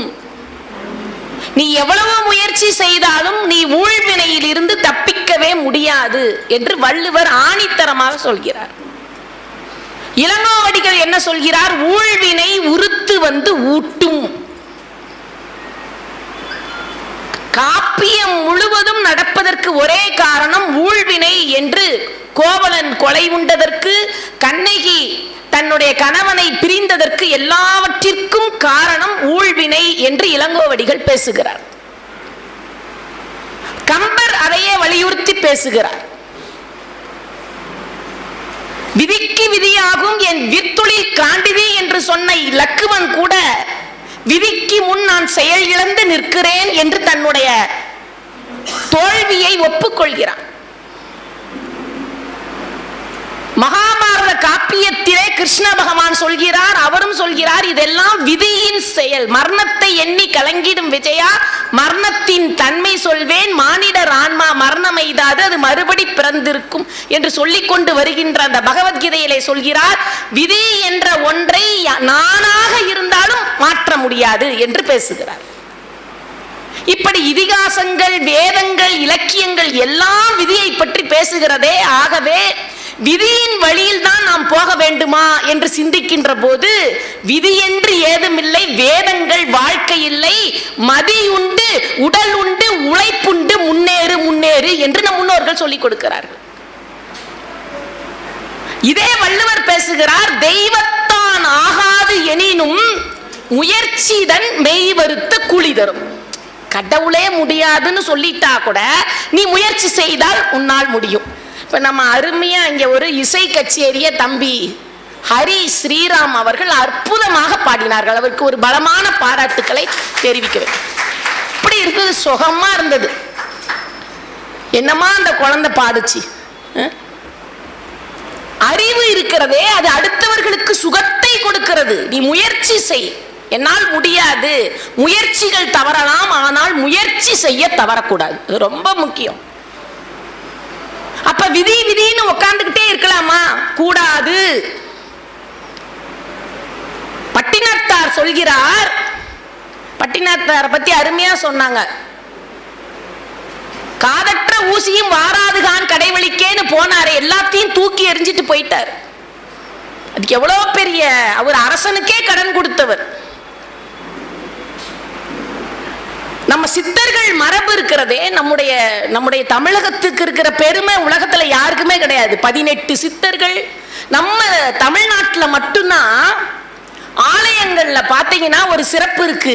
கடவுளையும் வைத்து கடவுளை பார்த்தவர்களையும் வைத்தவர்கள் நாம் மட்டும்தான். 63 நாயன்மார்கள், 12 ஆழ்வார்கள். கடவுளை பார்த்தவன் பாடுறாங்க, இங்க இருக்கான்னு காட்டுறாங்க. அப்ப திருமூலர், 18 சித்தர்கள்ல திருமூலர் ஒரு அருமையா அந்த விதியை பற்றி சொல்கிறார். வீட்டுக்கு போனா மனைவி கிட்ட உணவு சமைத்து தர சொன்னான். அறுசுவை உணவு சமைத்து கொடுத்தால் உணவு உண்டான். சாப்பிட்டவன் படுத்துக் கொள்ள வேண்டும் என்று நினைத்து மனைவியுடைய மடிதான் சுகம் என்று மடியிலே படுத்தான். படுத்தவன் எழுந்திருக்கவே இல்லை, உயிர் போய்விட்டது. அது அவர் சொல்றார், அடல் பண்ணி வைத்தார், அடிசிலை உண்டார், மடக்கொடியாரோடு மந்தனம் கொண்டார், இடப்பக்கமே இறை நொந்ததென்றார், கிடக்கப்படுத்தார் கிடந்தொழிந்தாரே. உன் உயிர் எப்படி போச்சுனே தெரியல. அப்புறம் என்ன ஆச்சு? ஊரெல்லாம் கூடி ஒழிக்க அழுதிட்டு பேரையும் மாற்றி பிணமென்று பேரிட்டு சூறையாம் காட்டிடை கொண்டு போய் சுட்டிட்டு நீரினில் மூழ்கி நிறைப்பொழிந்தார்களே. இறப்பு எப்ப வரும்னு யாருக்கும் தெரியாது. ஒருத்தர் சைக்கிள்ல போயிட்டு இருந்தாராம், அவரை பாம்பு கொத்துச்சான். எப்படி? மேல ஒரு கழுகு பாம்பை பிடிச்சிக்கிட்டு போயிட்டு இருந்திருக்குது. போன கழுகு அந்த பாம்பை தன்னுடைய கால்கள்ல இருந்து கொஞ்சம் பிடியை தளர்த்துனுச்சு. விழுந்த பாம்பு அவன் கழுத்தை சுத்தி கழுத்துல கொத்திருச்சு. இப்ப கழுத்துல முதலுதவி செஞ்சாலும் அவன் செத்துருவான். அப்ப இதுக்கு பேர் என்ன? விதி. பனைமரத்திலிருந்து கீழே விழுந்தவனும் பொழைச்சிருக்கான், திண்ணையிலிருந்து விழுந்து செத்தவனும் இருக்கான் இல்லையா? பாம்பு கடிச்சு பொழைச்சவனும் இருக்கான், செருப்பு கடிச்சு செத்தவனும் இருக்கான். நல்ல அருமையான வாத்தியாரா இருப்பார், அவர் பையன் மக்கா இருப்பான், மக்கான அப்பா அம்மாவா இருப்பான், நல்ல புத்திசாலியான பையனா இருப்பான். இதெல்லாம் எப்படி நடக்குது? இதுக்கு பின்னாடி விதி தானே இருக்கு. இந்த விதியை பற்றி பேசிக் கொண்டு வருகின்ற போது இதை உடைத்து எறிவதற்காக நம்முடைய சான்றோர்கள் இப்படியே இருந்தால் இந்த மனிதன் என்ன ஆகி விடுவான்னு அருமையா பட்டுக்கோட்டை தான் சொன்னார். தர்மம் என்பார் நீதி என்பார், தர்மம் என்பார் நீதி என்பார், திண்ணை பேச்சு வீணரிடம் ஒரு கண்ணாய் இருக்கணும் அண்ணாச்சி. நாடி நடந்தவங்க ஓடி நடப்பவங்க நல்லவங்க கெட்டவங்க அத்தனை பேரையும் வச்சு வேகமா இழுக்கிறோம், நாங்க வேகமா இழுக்கிறோம் வண்டியை, ஆனா எங்க வாழ்க்கை கிடக்குது ரோட்டோரமா என்று இந்த தர்மம் என்பார் நீதி என்பார் தரம் என்பார் குலம் என்பார் சரித்திரத்தை சான்று சொல்வார், தாயன்பு பெட்டகத்தை சந்தியிலே நிறுத்திவிட்டு தன்மான வீரர் என்பார், மர்மமாய் சதி புரிவார், வாய்ப்பேசா அபலைகளின் வாழ்வுக்கு நஞ்சு வைப்பார், கர்ம வினை என்பார் கடவுள் மேல் குற்றம் என்பார். இந்த திண்ணை பேச்சு வீணரிடம் ஒரு கண்ணா இருக்கணும். விதின்னு நாம இருக்கவே கூடாது. கவிஞர் கண்ணதாசன் இந்த விதியை பத்தி சொல்லும் போது, குழந்தை தூங்கிட்டு இருக்கு, தொட்டில்ல, இவரோட பேர குழந்தை தூங்கிட்டு இருக்கிற குழந்தையை இவர் குழந்தை பிறந்து 6 மாசம் ஆச்சு, இவர் போய் பார்க்கவே இல்லை. அதனால கார் டிரைவர் சொல்றாரு, அண்ணாச்சி நம்ம குழந்தை பிறந்து 6 மாசம் ஆச்சு, பேர குழந்தை, நீங்க பார்க்கவே இல்லை, போலாம் வீட்டுக்குன்னவன காரை விடுனார். பஞ்சு அருணாசலத்தோட பையன் உள்ளார போனா குழந்தை தொட்டில்ல தூங்கிட்டு இருந்துச்சு. இவர் பார்த்தார், போன உடனே அந்த தூங்கிட்டு இருக்கிற குழந்தைய இவர் வந்துட்டாருன்னு எல்லாரும் எழுப்புறாங்க. அப்ப சொன்னார் கண்ணதாசன், எழுப்பாதீங்க, அது தூங்கட்டும். அந்த விதியை பற்றி கண்ணதாசன் சொல்கிறார் பாருங்கள், அவனை எழுப்பாதீர் அப்படியே தூங்கட்டும், ஆழ்ந்த துயிலினிலே அமைதியினை காணட்டும், அன்பு குழந்தை அவன் அரையாண்டு செல்வன் அவன் இந்த வயதினிலே இப்பொழுது தூங்குவதே சுகமான தூக்கம், அவன் சுகமாக தூங்கட்டும். கண்ணை விழித்திந்த காசினியை பார்க்குங்கால் என்ன துயர் வருமோ, எங்கெங்கே அடிவிழுமோ, காதல் வருமோ, காதலுக்கு தடை வருமோ, மோதல் வருமோ, முறைகெடுவார் துணை வருமோ, நன்றியிலா நண்பர்கள் தான் நாற்புறமும் வருவாரோ, நலமிழந்த பெண்ணொருத்தி நாயகியாய் வருவாளோ, செய்ய தொழில் வருமோ, திண்டாட்டம் தான் வருமோ, வெயில் அழைத்து வரும் வியர்வியிலே நீராடி ஐயா பசி என்றே அழைகின்ற நிலை வருமோ, என்ன வரும் என்று இப்போது யார் அறிவார், அவனை எழுப்பாதீர் அப்படியே தூங்கட்டும். என்ன வரும்னு தெரியாது. கோடிக்கதிபன் என குறையாது கிடைத்தாலும், நாட்டு தலைவன் என நல்வாழ்வு பெற்றாலும், அவன் வீட்டு மாட்டுக்கும் கூட மரியாதை கிடைத்தாலும், தாசில்தார் வீட்டு நாய் கிணத்துல விழுந்துருச்சு, எல்லாரும் போய் துக்கம் விசாரிச்சாங்க, தாசில்தாரே செத்துட்டாரு, ஒருத்தர் கூட போய் துக்கம் விசாரிக்க. கோடிக்கதிபன் என குறையாது கிடைத்தாலும், அவன் வீட்டு மாட்டுக்கும் கூட மரியாதை கிடைத்தாலும், பஞ்சனைகள் இருந்தாலும் பாழ்பழங்கள் இருந்தாலும், சொத்துள்ள காரணத்தால் தூக்கம் பிடிக்காது, அவனை எழுப்பாதீர் அப்படியே தூங்கட்டும். பூ போல தூங்குகிறான், பூமியிலே உள்ளதெல்லாம் காணாமல் தூங்குகிறான், தெய்வத்தின் காதினிலே ரகசியங்கள் பேசுகின்றான், லாலில்லா பாடுகின்றான், வெள்ளை மலர்முகத்தை பிள்ளை நிலா பெட்டகத்தை கண்ணி அமுதை பேதையீர் எழுப்பாதீர் அவனை எழுப்பாதீர் அப்படியே தூங்கட்டும். எந்த நெடுஞ்சாலையிலோ எந்த பூஞ்சோலையிலோ தப்பி நடந்த பின்பு தனிமை கிடைக்காது. நம்பிக்கை, ஏமாற்றம், அச்சம், கோபம், பயம், கும்பி எறிதல், கொதித்தல், துடிதுடித்தல், ஐயையோ எவ்வளவோ அவனை எதிர்கொள்ளும், அத்தனையும் தாங்குதற்கு அடித்தளங்கள் வேண்டாமா, அவனை எழுப்பாதீர் அப்படியே தூங்கட்டும். முடிச்சார். இது எழுதி 1 வாரம் கூட அவள அந்த குழந்தை இறந்துருச்சு. தாங்க முடியல கண்ணதாசனுக்கு.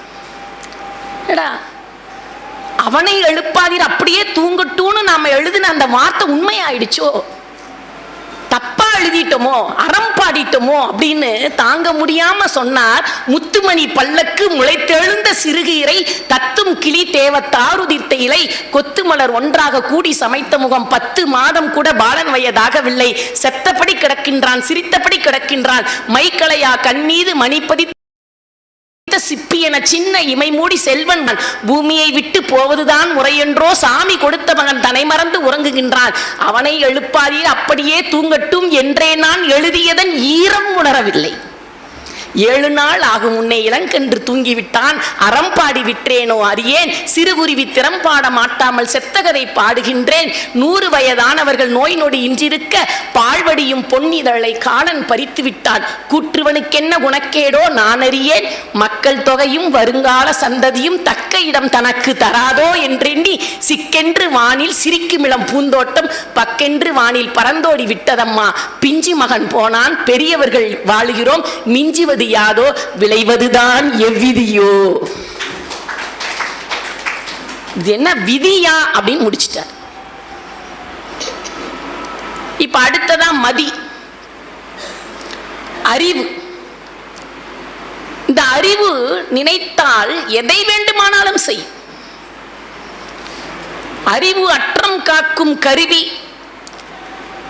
இந்த அறிவோட சிறப்பே வள்ளுவர் சொல்றார்,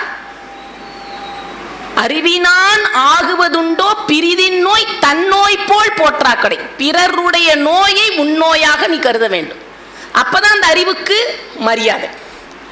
இப்ப ஒரு சான்று சொல்றேன். ஒரு நாட்டில் ஒரு வழக்கம் இருந்தது. ஒரு ராஜாவை எப்படி அந்த நாட்டில் தேர்ந்தெடுப்பாங்கன்னா, யானை கையில மாலையை கொடுத்து யார் கழுத்துல மாலை போடுதோ அந்த ராஜா அரசன். 5 ஆண்டுகளுக்கு தான் அந்த ராஜாவுக்கு அந்த பதவி. 5 ஆண்டுக்கு பிறகு என்ன செய்வாங்கன்னா, அந்த ராஜாவை கையை கட்டி காலை கட்டி ஒரு ஓட்டை படகுல முதலைகள் பாம்புகள் இருக்கக்கூடிய ஒரு பெரிய காட்டாத்துல கொண்டு போய் போட்டுருவாங்க. 5 வருஷம் ராஜாவா ஜாலியா ஆட்சி செய்யலாம். அதுக்கப்புறம் ராஜாவை காட்டாத்துல கொண்டு போய் விட்டுருவாங்க. எவ்வளவு ஒரு அருமையான அரசியல்வாதிகளுக்கு பேருங்க. இப்படி இருந்தா நல்லா இருக்கும்ல. 5 ஆண்டுகளுக்கு ஒரு முறை இதுதான் அந்த நாட்டோடைய விதிமுறை.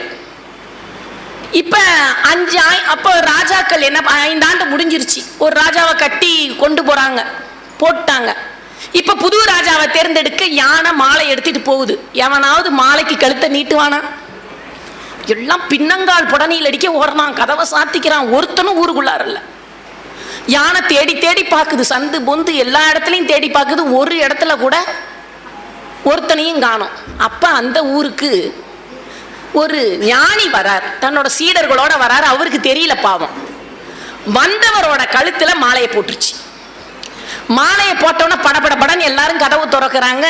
ஓ, ஒரு புது ராஜா கிடைச்சிட்டாங்கன்னு ஊரே கோலாகலமா ஆயிடுச்சு. ஏன்னா ஒருத்தன் மாட்டிக்கிட்டாள் 5 வருஷம்.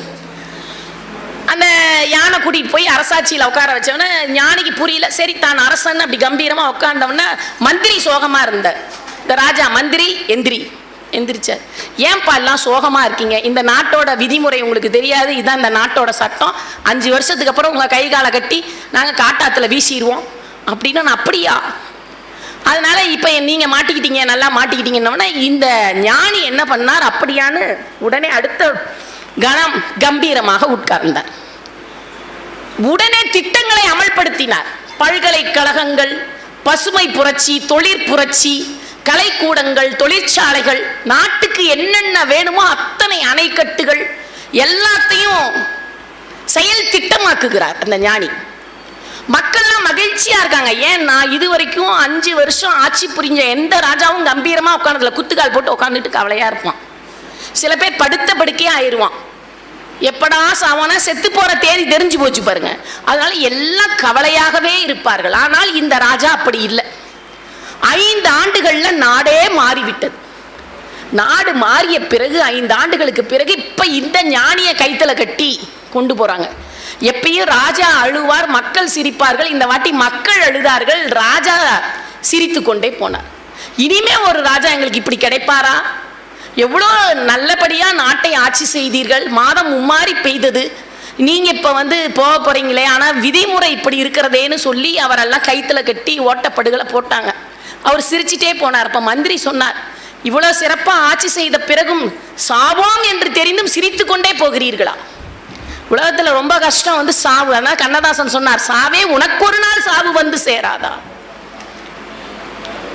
ராஜாஜி சேலத்துல வந்து கார்பரேஷனுடைய மேயரா இருக்கும்போது இங்க இருக்கிற மயானத்துக்கு காம்பவுண்ட் செவரு போடணும் போது அது வேண்டான்னாராம். ஏன் அப்படின்னா அதுக்கு 1 லட்சம் ரூபாய் செலவாகும் அப்படின்னு சொன்னாங்க. 1 லட்சம் ரூபாய் செலவாகும் காம்பவுண்ட் செவரு போட்டானா ராஜாஜி வேண்டவே வேண்டான்னாராம். ஏன் வேண்டான்னு சொல்றீங்க அப்படின்னு கேட்டதுக்கு ராஜாஜி சொன்னாராம், உள்ள இருக்கிறவன் எவனும் வெளியே வர போறதில்ல, வெளியே இருக்கிறவன் எவனும் உள்ள போக போறதில்ல, இதுக்கு ஏண்டா 1 லட்சம் செலவு பண்ணணும். இந்த சாவு அவ்வளவு கொடுமையானது இல்லையா? அதனால இவர் மந்திரி கேட்டார், ராஜா சிரிச்சுக்கிட்டே போறீங்களே என்ன காரணம் அப்படின்னு கேட்டப்ப அப்ப அந்த ராஜா ஒரு பதில் சொன்னார். என்ன சொன்னார்னா, 5 ஆண்டுகளில் இந்த நாட்டை சிறப்பாக ஆட்சி புரிந்து விட்டு இப்பொழுது நான் சாவதற்காக இந்த ஆற்றிலே போகிறேன். ஆனால் நான் மகிழ்ச்சியாக போவதற்கு ஒரே ஒரு காரணம். என்ன காரணம் அப்படின்னா, நான் இப்பொழுது சாவதற்காக போகவில்லை, போகின்ற வழியில் மற்றொரு படகில் என்னுடைய சீடர்கள் வந்து என்னை கூட்டிக் கொண்டு போய்விடுவார்கள். இந்த ஆற்றை தூய்மையாக்கி அணைக்கட்டாக மாற்றி பாசனத்திற்கு நான் திருப்பி விட்டேன். இந்த ஆற்றிற்கு அந்த புறம் இருக்கக்கூடிய காட்டில் இருக்கும் விலங்குகளை எல்லாம் பிடித்து அதை ஒரு அருங்காட்சியகமாக மாற்றிவிட்டு காட்டை நாடாக மாற்றிவிட்டு என்னுடைய நாட்டிற்கு தான் நான் போகிறேன் என்று அந்த ஞானி சொன்னார். ஒரு அறிவாளி நினைச்சா ஒரு நாட்டை மாற்ற முடியும். அறிவுக்கு அவ்வளவு சக்தி இருக்கு. வள்ளல் பெருமான் அதை தான் சொன்னார், ஓர் அறிவு உயிரை கூட நீ மதிக்க தெரிந்து கொண்டால் தான் உனக்கு அறிவு இருக்கிறது. வாடிய பயிரை கண்டபோதெல்லாம் வாடினேன், பசியினால் இளைத்தே விடுதோர் இறந்தும் பசியாரா வெற்றரை கண்டு உளம் துடித்தேன், நீடிய பிணியால் வருந்துகின்றோர் என் நேருரக் கண்டு உளம் துடித்தேன்னு சொன்னதுக்கு காரணம் அறிவு தான் இதை சிந்திக்கும். சரி, அடுத்து பணம். இந்த பணம் இருக்கே, பணத்தை என்ன சொல்றது? நாம அழகா சொன்னார், இல்லானை இல்லாலும் வேண்டாள், பொண்டாட்டி கூட மதிக்க மாட்டா, இல்லானை இல்லாலும் வேண்டாள், மற்ற ஈன்றெடுத்த தாய் வேண்டாள், செல்லாதவன் வாயில் சொல். அவன் வார்த்தைக்கே மதிப்பு இருக்க. இன்னைக்கு செல்போன் இல்லைன்னா செல்லாத வாழ்க்கை. கையில் எல்லாத்துக்கிட்டையும் என்ன இருக்கு? செல்போன் இருக்கு. அத கண்ணதாசன் சொன்னாரு, இந்த பணத்தோடைய சிறப்பை, குளத்திலே தண்ணி இல்ல, கொக்கும் இல்ல, மீனும் இல்ல, பெட்டியில பணம் இல்ல, பெத்த புள்ள சொந்தம் இல்ல. இனம் என்றும் குணம் என்றும் பேசுவார், கையில் பணம் இருந்தால் விசிறி கொண்டு வீசுவார். பாயில் படுத்து நோயில் விழுந்தால் காதல் காணல் நீரே. பாயில 10 நாள் படுத்து பாடுறா நோயின்னு, அப்பதான்டா தெரியலாம் இல்லையா? இப்ப காசு இருந்தாதான். ஆனா இந்த காசு பொண்ணும் பொருளும் மூட்டை கட்டி சேர்த்து வச்சாரு. இவர் போன வருஷம் மழையை நம்பி விதைச்சாரு, ஏட்டு கணக்கை மாத்தி மாத்தி எழுதி வச்சாரு. ஈசன் போட்ட கணக்கு மாறவில்லை, போய் விழுந்தாருன்னா. இந்த சாப்பாடு பசி இருக்குதே, அதனால்தான் விவேகானந்தர் சொன்னார், பசித்தவனுக்கு முன்னே பகவத்கீதையை உபதேசிக்காது.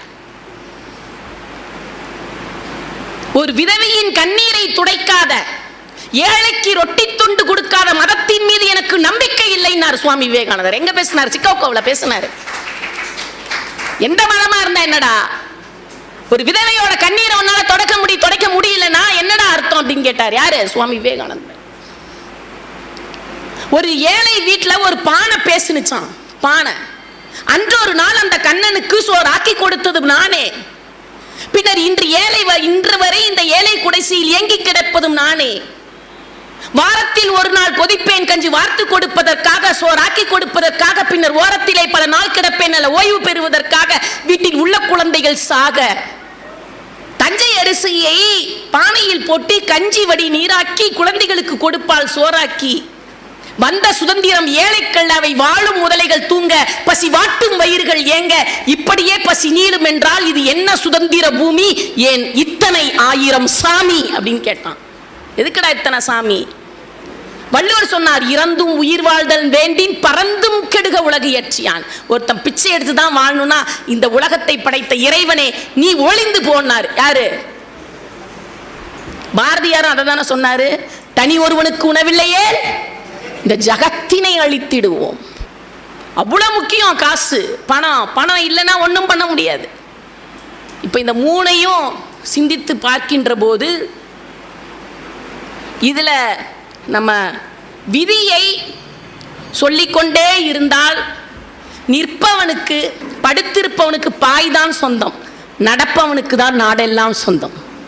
அதனால விதியை நாம் புறம் தள்ளிவிட வேண்டும்.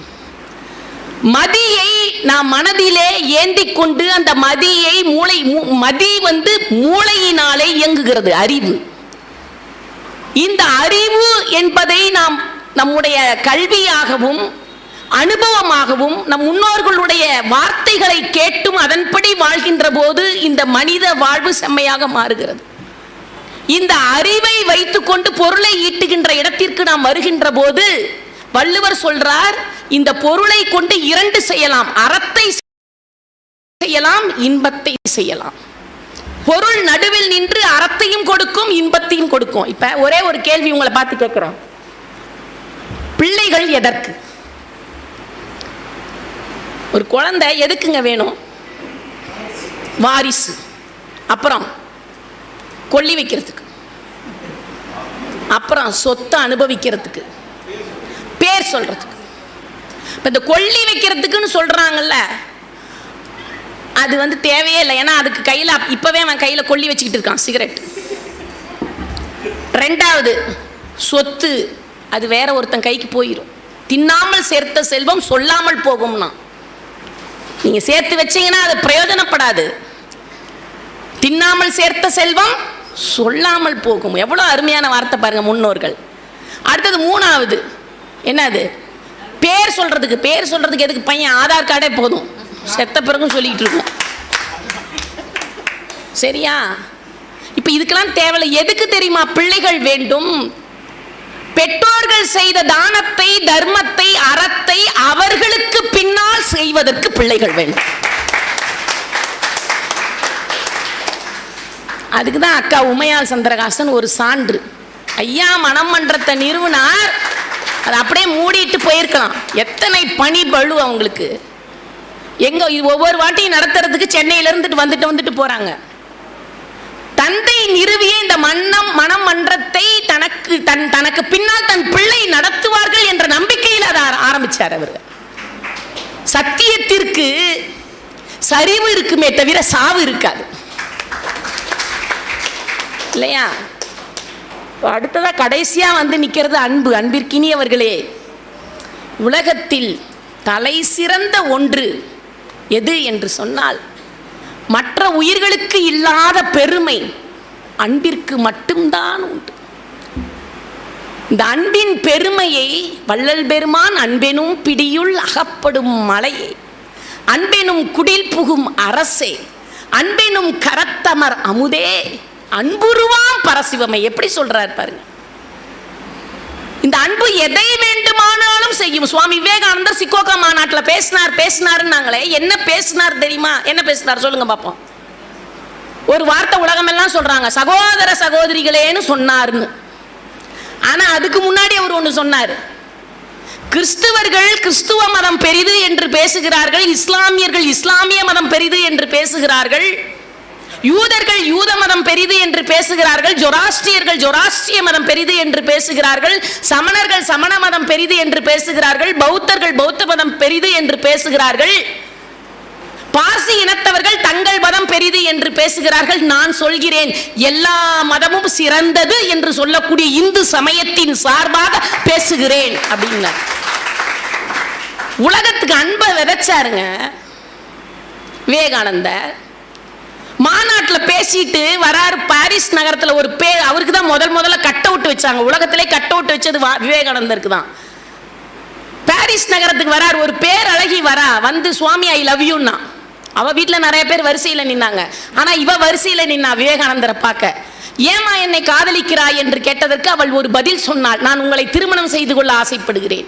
ஏன் திருமணம் செய்து கொள்ள ஆசைப்படுகிறாய்? அதுக்கு அவள் ஒரு வார்த்தை சொன்னா பாருங்க, எங்கள் பாரத தேசத்தில் ஓடுகின்ற நீரெல்லாம் கங்கை, மண்ணெல்லாம் திருநீரு, கல்லெல்லாம் கங்கை, உலகத்தில் எல்லா நாடுகளின் வரைபடங்களும் துப்பாக்கி முனையால் வரையப்பட்டது என்றால் என் தேசம் ஆன்மீகத்தால் வரையப்பட்டது என்று சொன்னீர்கள் அல்லவா? அன்பால் வரையப்பட்டது, பண்பாட்டால் வரையப்பட்டது, கலாச்சாரத்தால் வரையப்பட்டது என்று சொன்னீர்கள் அல்லவா? அப்படிப்பட்ட பாரத தேசத்தின் விதையாக தோன்றக்கூடிய தங்களை திருமணம் செய்து கொண்டால் தங்களைப் போலவே ஒரு பிள்ளை எனக்கு கிடைக்கும் அல்லவா? அதனால் உங்களை திருமணம் செய்து கொள்ள ஆசைப்படுகிறேன். உடனே அதுக்கு சுவாமி விவேகானந்தர் சொன்னார், என்னை போலவே ஒரு பிள்ளை வேண்டும் என்பதற்காகவா என்னை திருமணம் செய்து கொள்ள ஆசைப்படுகிறாய்? என்னையே உன் பிள்ளையாக ஏற்றுக்கொள்தாயே. கால விழுந்த உலக வரலாறு இதைத்தானே பதிவு செய்து வைத்திருக்கிறது.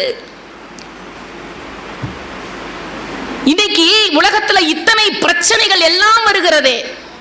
வின்ஸ்டன் சர்ச்சில் சொன்னார், இந்த காந்தி துப்பாக்கியோடு வந்தால் அதைவிட சிறந்த துப்பாக்கி என்னிடத்திலே இருக்கிறது, பீரங்கியோடு வந்தால் அதைவிட சிறந்த பீரங்கி என்னிடத்திலே இருக்கிறது, கப்பல் படையோடு வந்தால் அதைவிட சிறந்த கப்பற்படை என்னிடத்திலே இருக்கிறது. ஆனால் இந்த மனிதன் அரையாடையோடு அகிம்சை என்ற ஆயுதத்தை ஏந்தி வருகின்ற போது நான் தோற்று போகிறேன். இந்த அகிம்சை, ஆன்மீகம், அன்பு இவற்றை எல்லாம் இந்த உலகத்திற்கு கற்றுக் கொடுத்தவர்கள் நாம். கண்ணப்பனை நம்ம மறக்க முடியுமா? இறைவனுக்கு கண்தானம் கொடுத்தான். இன்னைக்கு கண்தானம்ன்ற ஒன்ன இந்த உலகம் இன்றைக்கு வரைக்கும் பின்பற்றுகிறதுன்னா அதுக்கு முன்னோடி யாருன்னா கண்ணப்பன். கண்கள்ல இருந்து குருதி வருகிறது, குருதி ரத்தம் வருகிறது, ரத்தம் வருகிறதே அது கல்தானே என்று அவன் நினைக்கவில்லை. அந்த கல்லுக்கு தன் கண்ணை எடுத்து அப்பினான். கண்ணப்பன் ஒப்பதோர் அன்பின்மை கண்டப்பின் என்னப்பன் என்னையும் ஆட்கொண்டருளி, என்ன கூட ஏத்துக்கிட்டாரேன்னு சொல்லக்கூடிய அளவிற்கு மாணிக்க வாசக பெருமான் உருகக்கூடிய அளவிற்கு அன்பின் உருவமாக இருந்தான் அல்லவா? காரைக்கால் அம்மையார் இறைவனுக்கே அம்மாவா மாறினார் இல்லையா? ஒரே ஒரு சேலத்திலிருந்து மாங்கனியை கொண்டு போய் பரமதத்தன்ட்ட கொடுக்குறாங்க, சாப்பிட்டான். வீட்டில் 2 மாங்கனியில ஒரு மாங்கனியே அம்மா விருந்து கொடுத்துட்டாங்க, அதுல மீதி ஒரு மாங்கனி இருக்கு. வந்தான், ஒரு மாங்கனியை சாப்பிட்டான். சுவை மிகுதியினால இன்னொரு மாங்கனி எங்கன்னு கேட்டான். அம்மா இறைவனிடத்துல போய் யாது செய்வேன்னு தான் கேட்டாங்க, குடுன்னு கேட்கல. யாது செய்வேன், இன்னொரு மாங்கனி கேட்கிறாரே என் கணவன் ஒரு மாங்கனி வந்துருச்சு. அதை கொண்டு வந்து கொடுத்தவன அவன் கேட்டான், சேலத்திலிருந்து வந்தது இந்த மாங்கனி, ஒரு மரத்தில் ஒரு கிளையில் ஒரு கொம்பில் ஒரு காம்பில் பழுத்த கனின்னு சொன்னாங்க. ஆனா இது சுவை மிகுதியாக இருக்கிறதே, இறைவன் அருளால் வாய்த்தது அப்படின்னு சொன்ன அடுத்த வினாடியே அவனால தாங்கிக்க முடியல. எங்க இன்னொரு கனியை கொண்டு வா, இன்னொரு கனியை வந்துச்சு, மறைந்து போனது, இவன் காணாமல் போய்விட்டான். ஏன்? இந்த அம்மா தெய்வ பிறவி என்று தெரிந்து கொண்டு போனவன் வரவே இல்லை. அவன் மதுரையில் இருக்கிறதா தெரிந்து கொண்டு இந்த அம்மாவை அழைச்சிட்டு எல்லாரும் மதுரைக்கு போறாங்க. ஒரு சோலையிலே உட்கார வைத்திருக்கிறார்கள். அப்ப அங்க உட்கார்ந்து இருக்கும் போது வரான் பரமதத்தன். வந்தவன் இடத்திலே எல்லோரும் சொல்கிறார்கள், உன்னுடைய மனைவியை ஏற்றுக்கொள். அப்ப அவன் சொன்னான், ஏற்றுக்கொள்ள முடியாது. காரணம் என்ன? இந்த அம்மா தெய்வம். ஏன் தெய்வம்? நான் மட்டும் தெய்வம்னு சொல்லி வணங்கவில்லை, நீங்களும் வணங்குங்கள்னா, நீங்களும் வணங்குங்கள். மற்றவர் தம்மை நோக்கி மானுடம் இவர்தாம் அல்லார், நற்பெரும் தெய்வம் ஆதலால் நான் அறிந்து அகன்ற பின்னே. இந்த அம்மாவை தெய்வம் தெரிந்ததற்கு பின்பு வேறொரு பெண்ணை திருமணம் செய்து கொண்டு பிள்ளைகள் பெற்றேன் அல்லவா?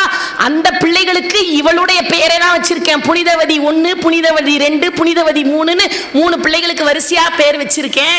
அதனால நீங்களும் காலிலே விழுந்து வணங்குங்கள் அப்படின்னா.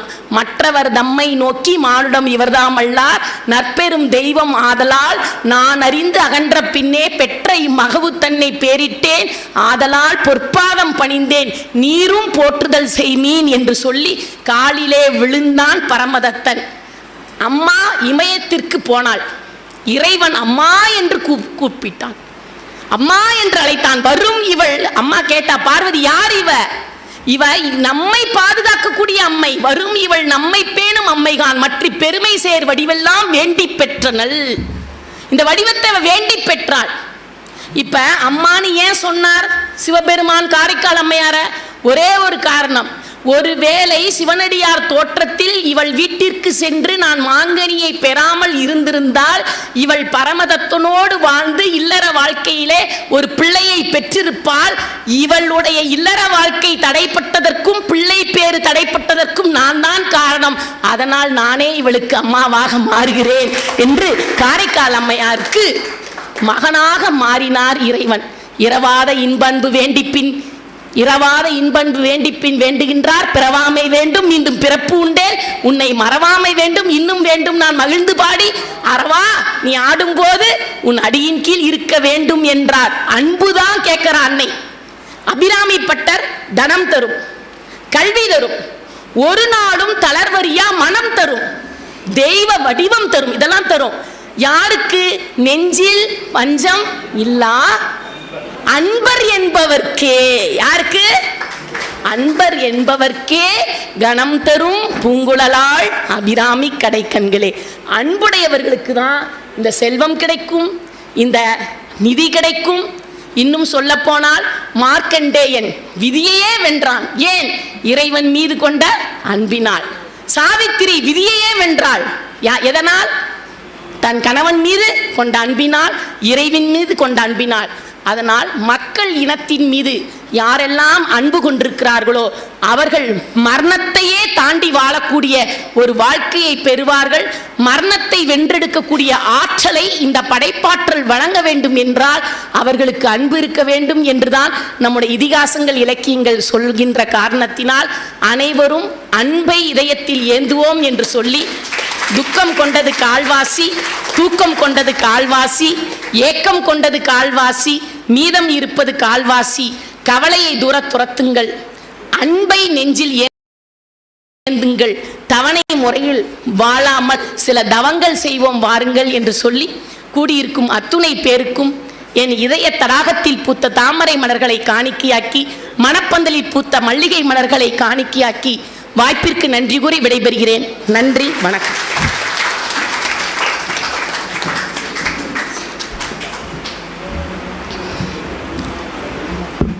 மாபெரும் சுழல் அரங்கம் சுழன்று விட்டது. சற்று ஓய்விடுங்கள். நாம் சுழன்று கொண்டிருக்கின்றோம்.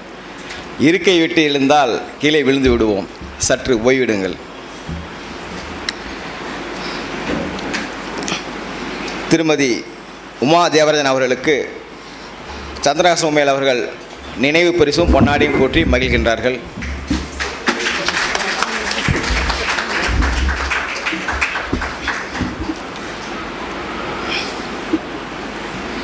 அதைத் தொடர்ந்து இலக்கிய செல்வி சத்யா அவர்களுக்கு சந்திரஹாசன் உமையால் அவர்கள் பொன்னாடை அணிவித்து நினைவு பரிசு வழங்கி கௌரவிக்கின்றார்கள்.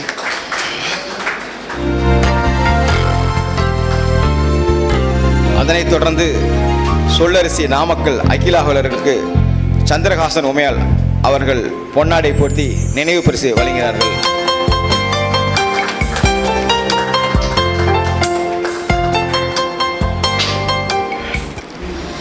அதனைத் தொடர்ந்து சி பாண்டியராசு அவர்களுக்கு சிடிஎன் சுதாகர் அவர்கள் பொன்னாடை அணிவித்து கௌரவிக்கின்றார்கள்.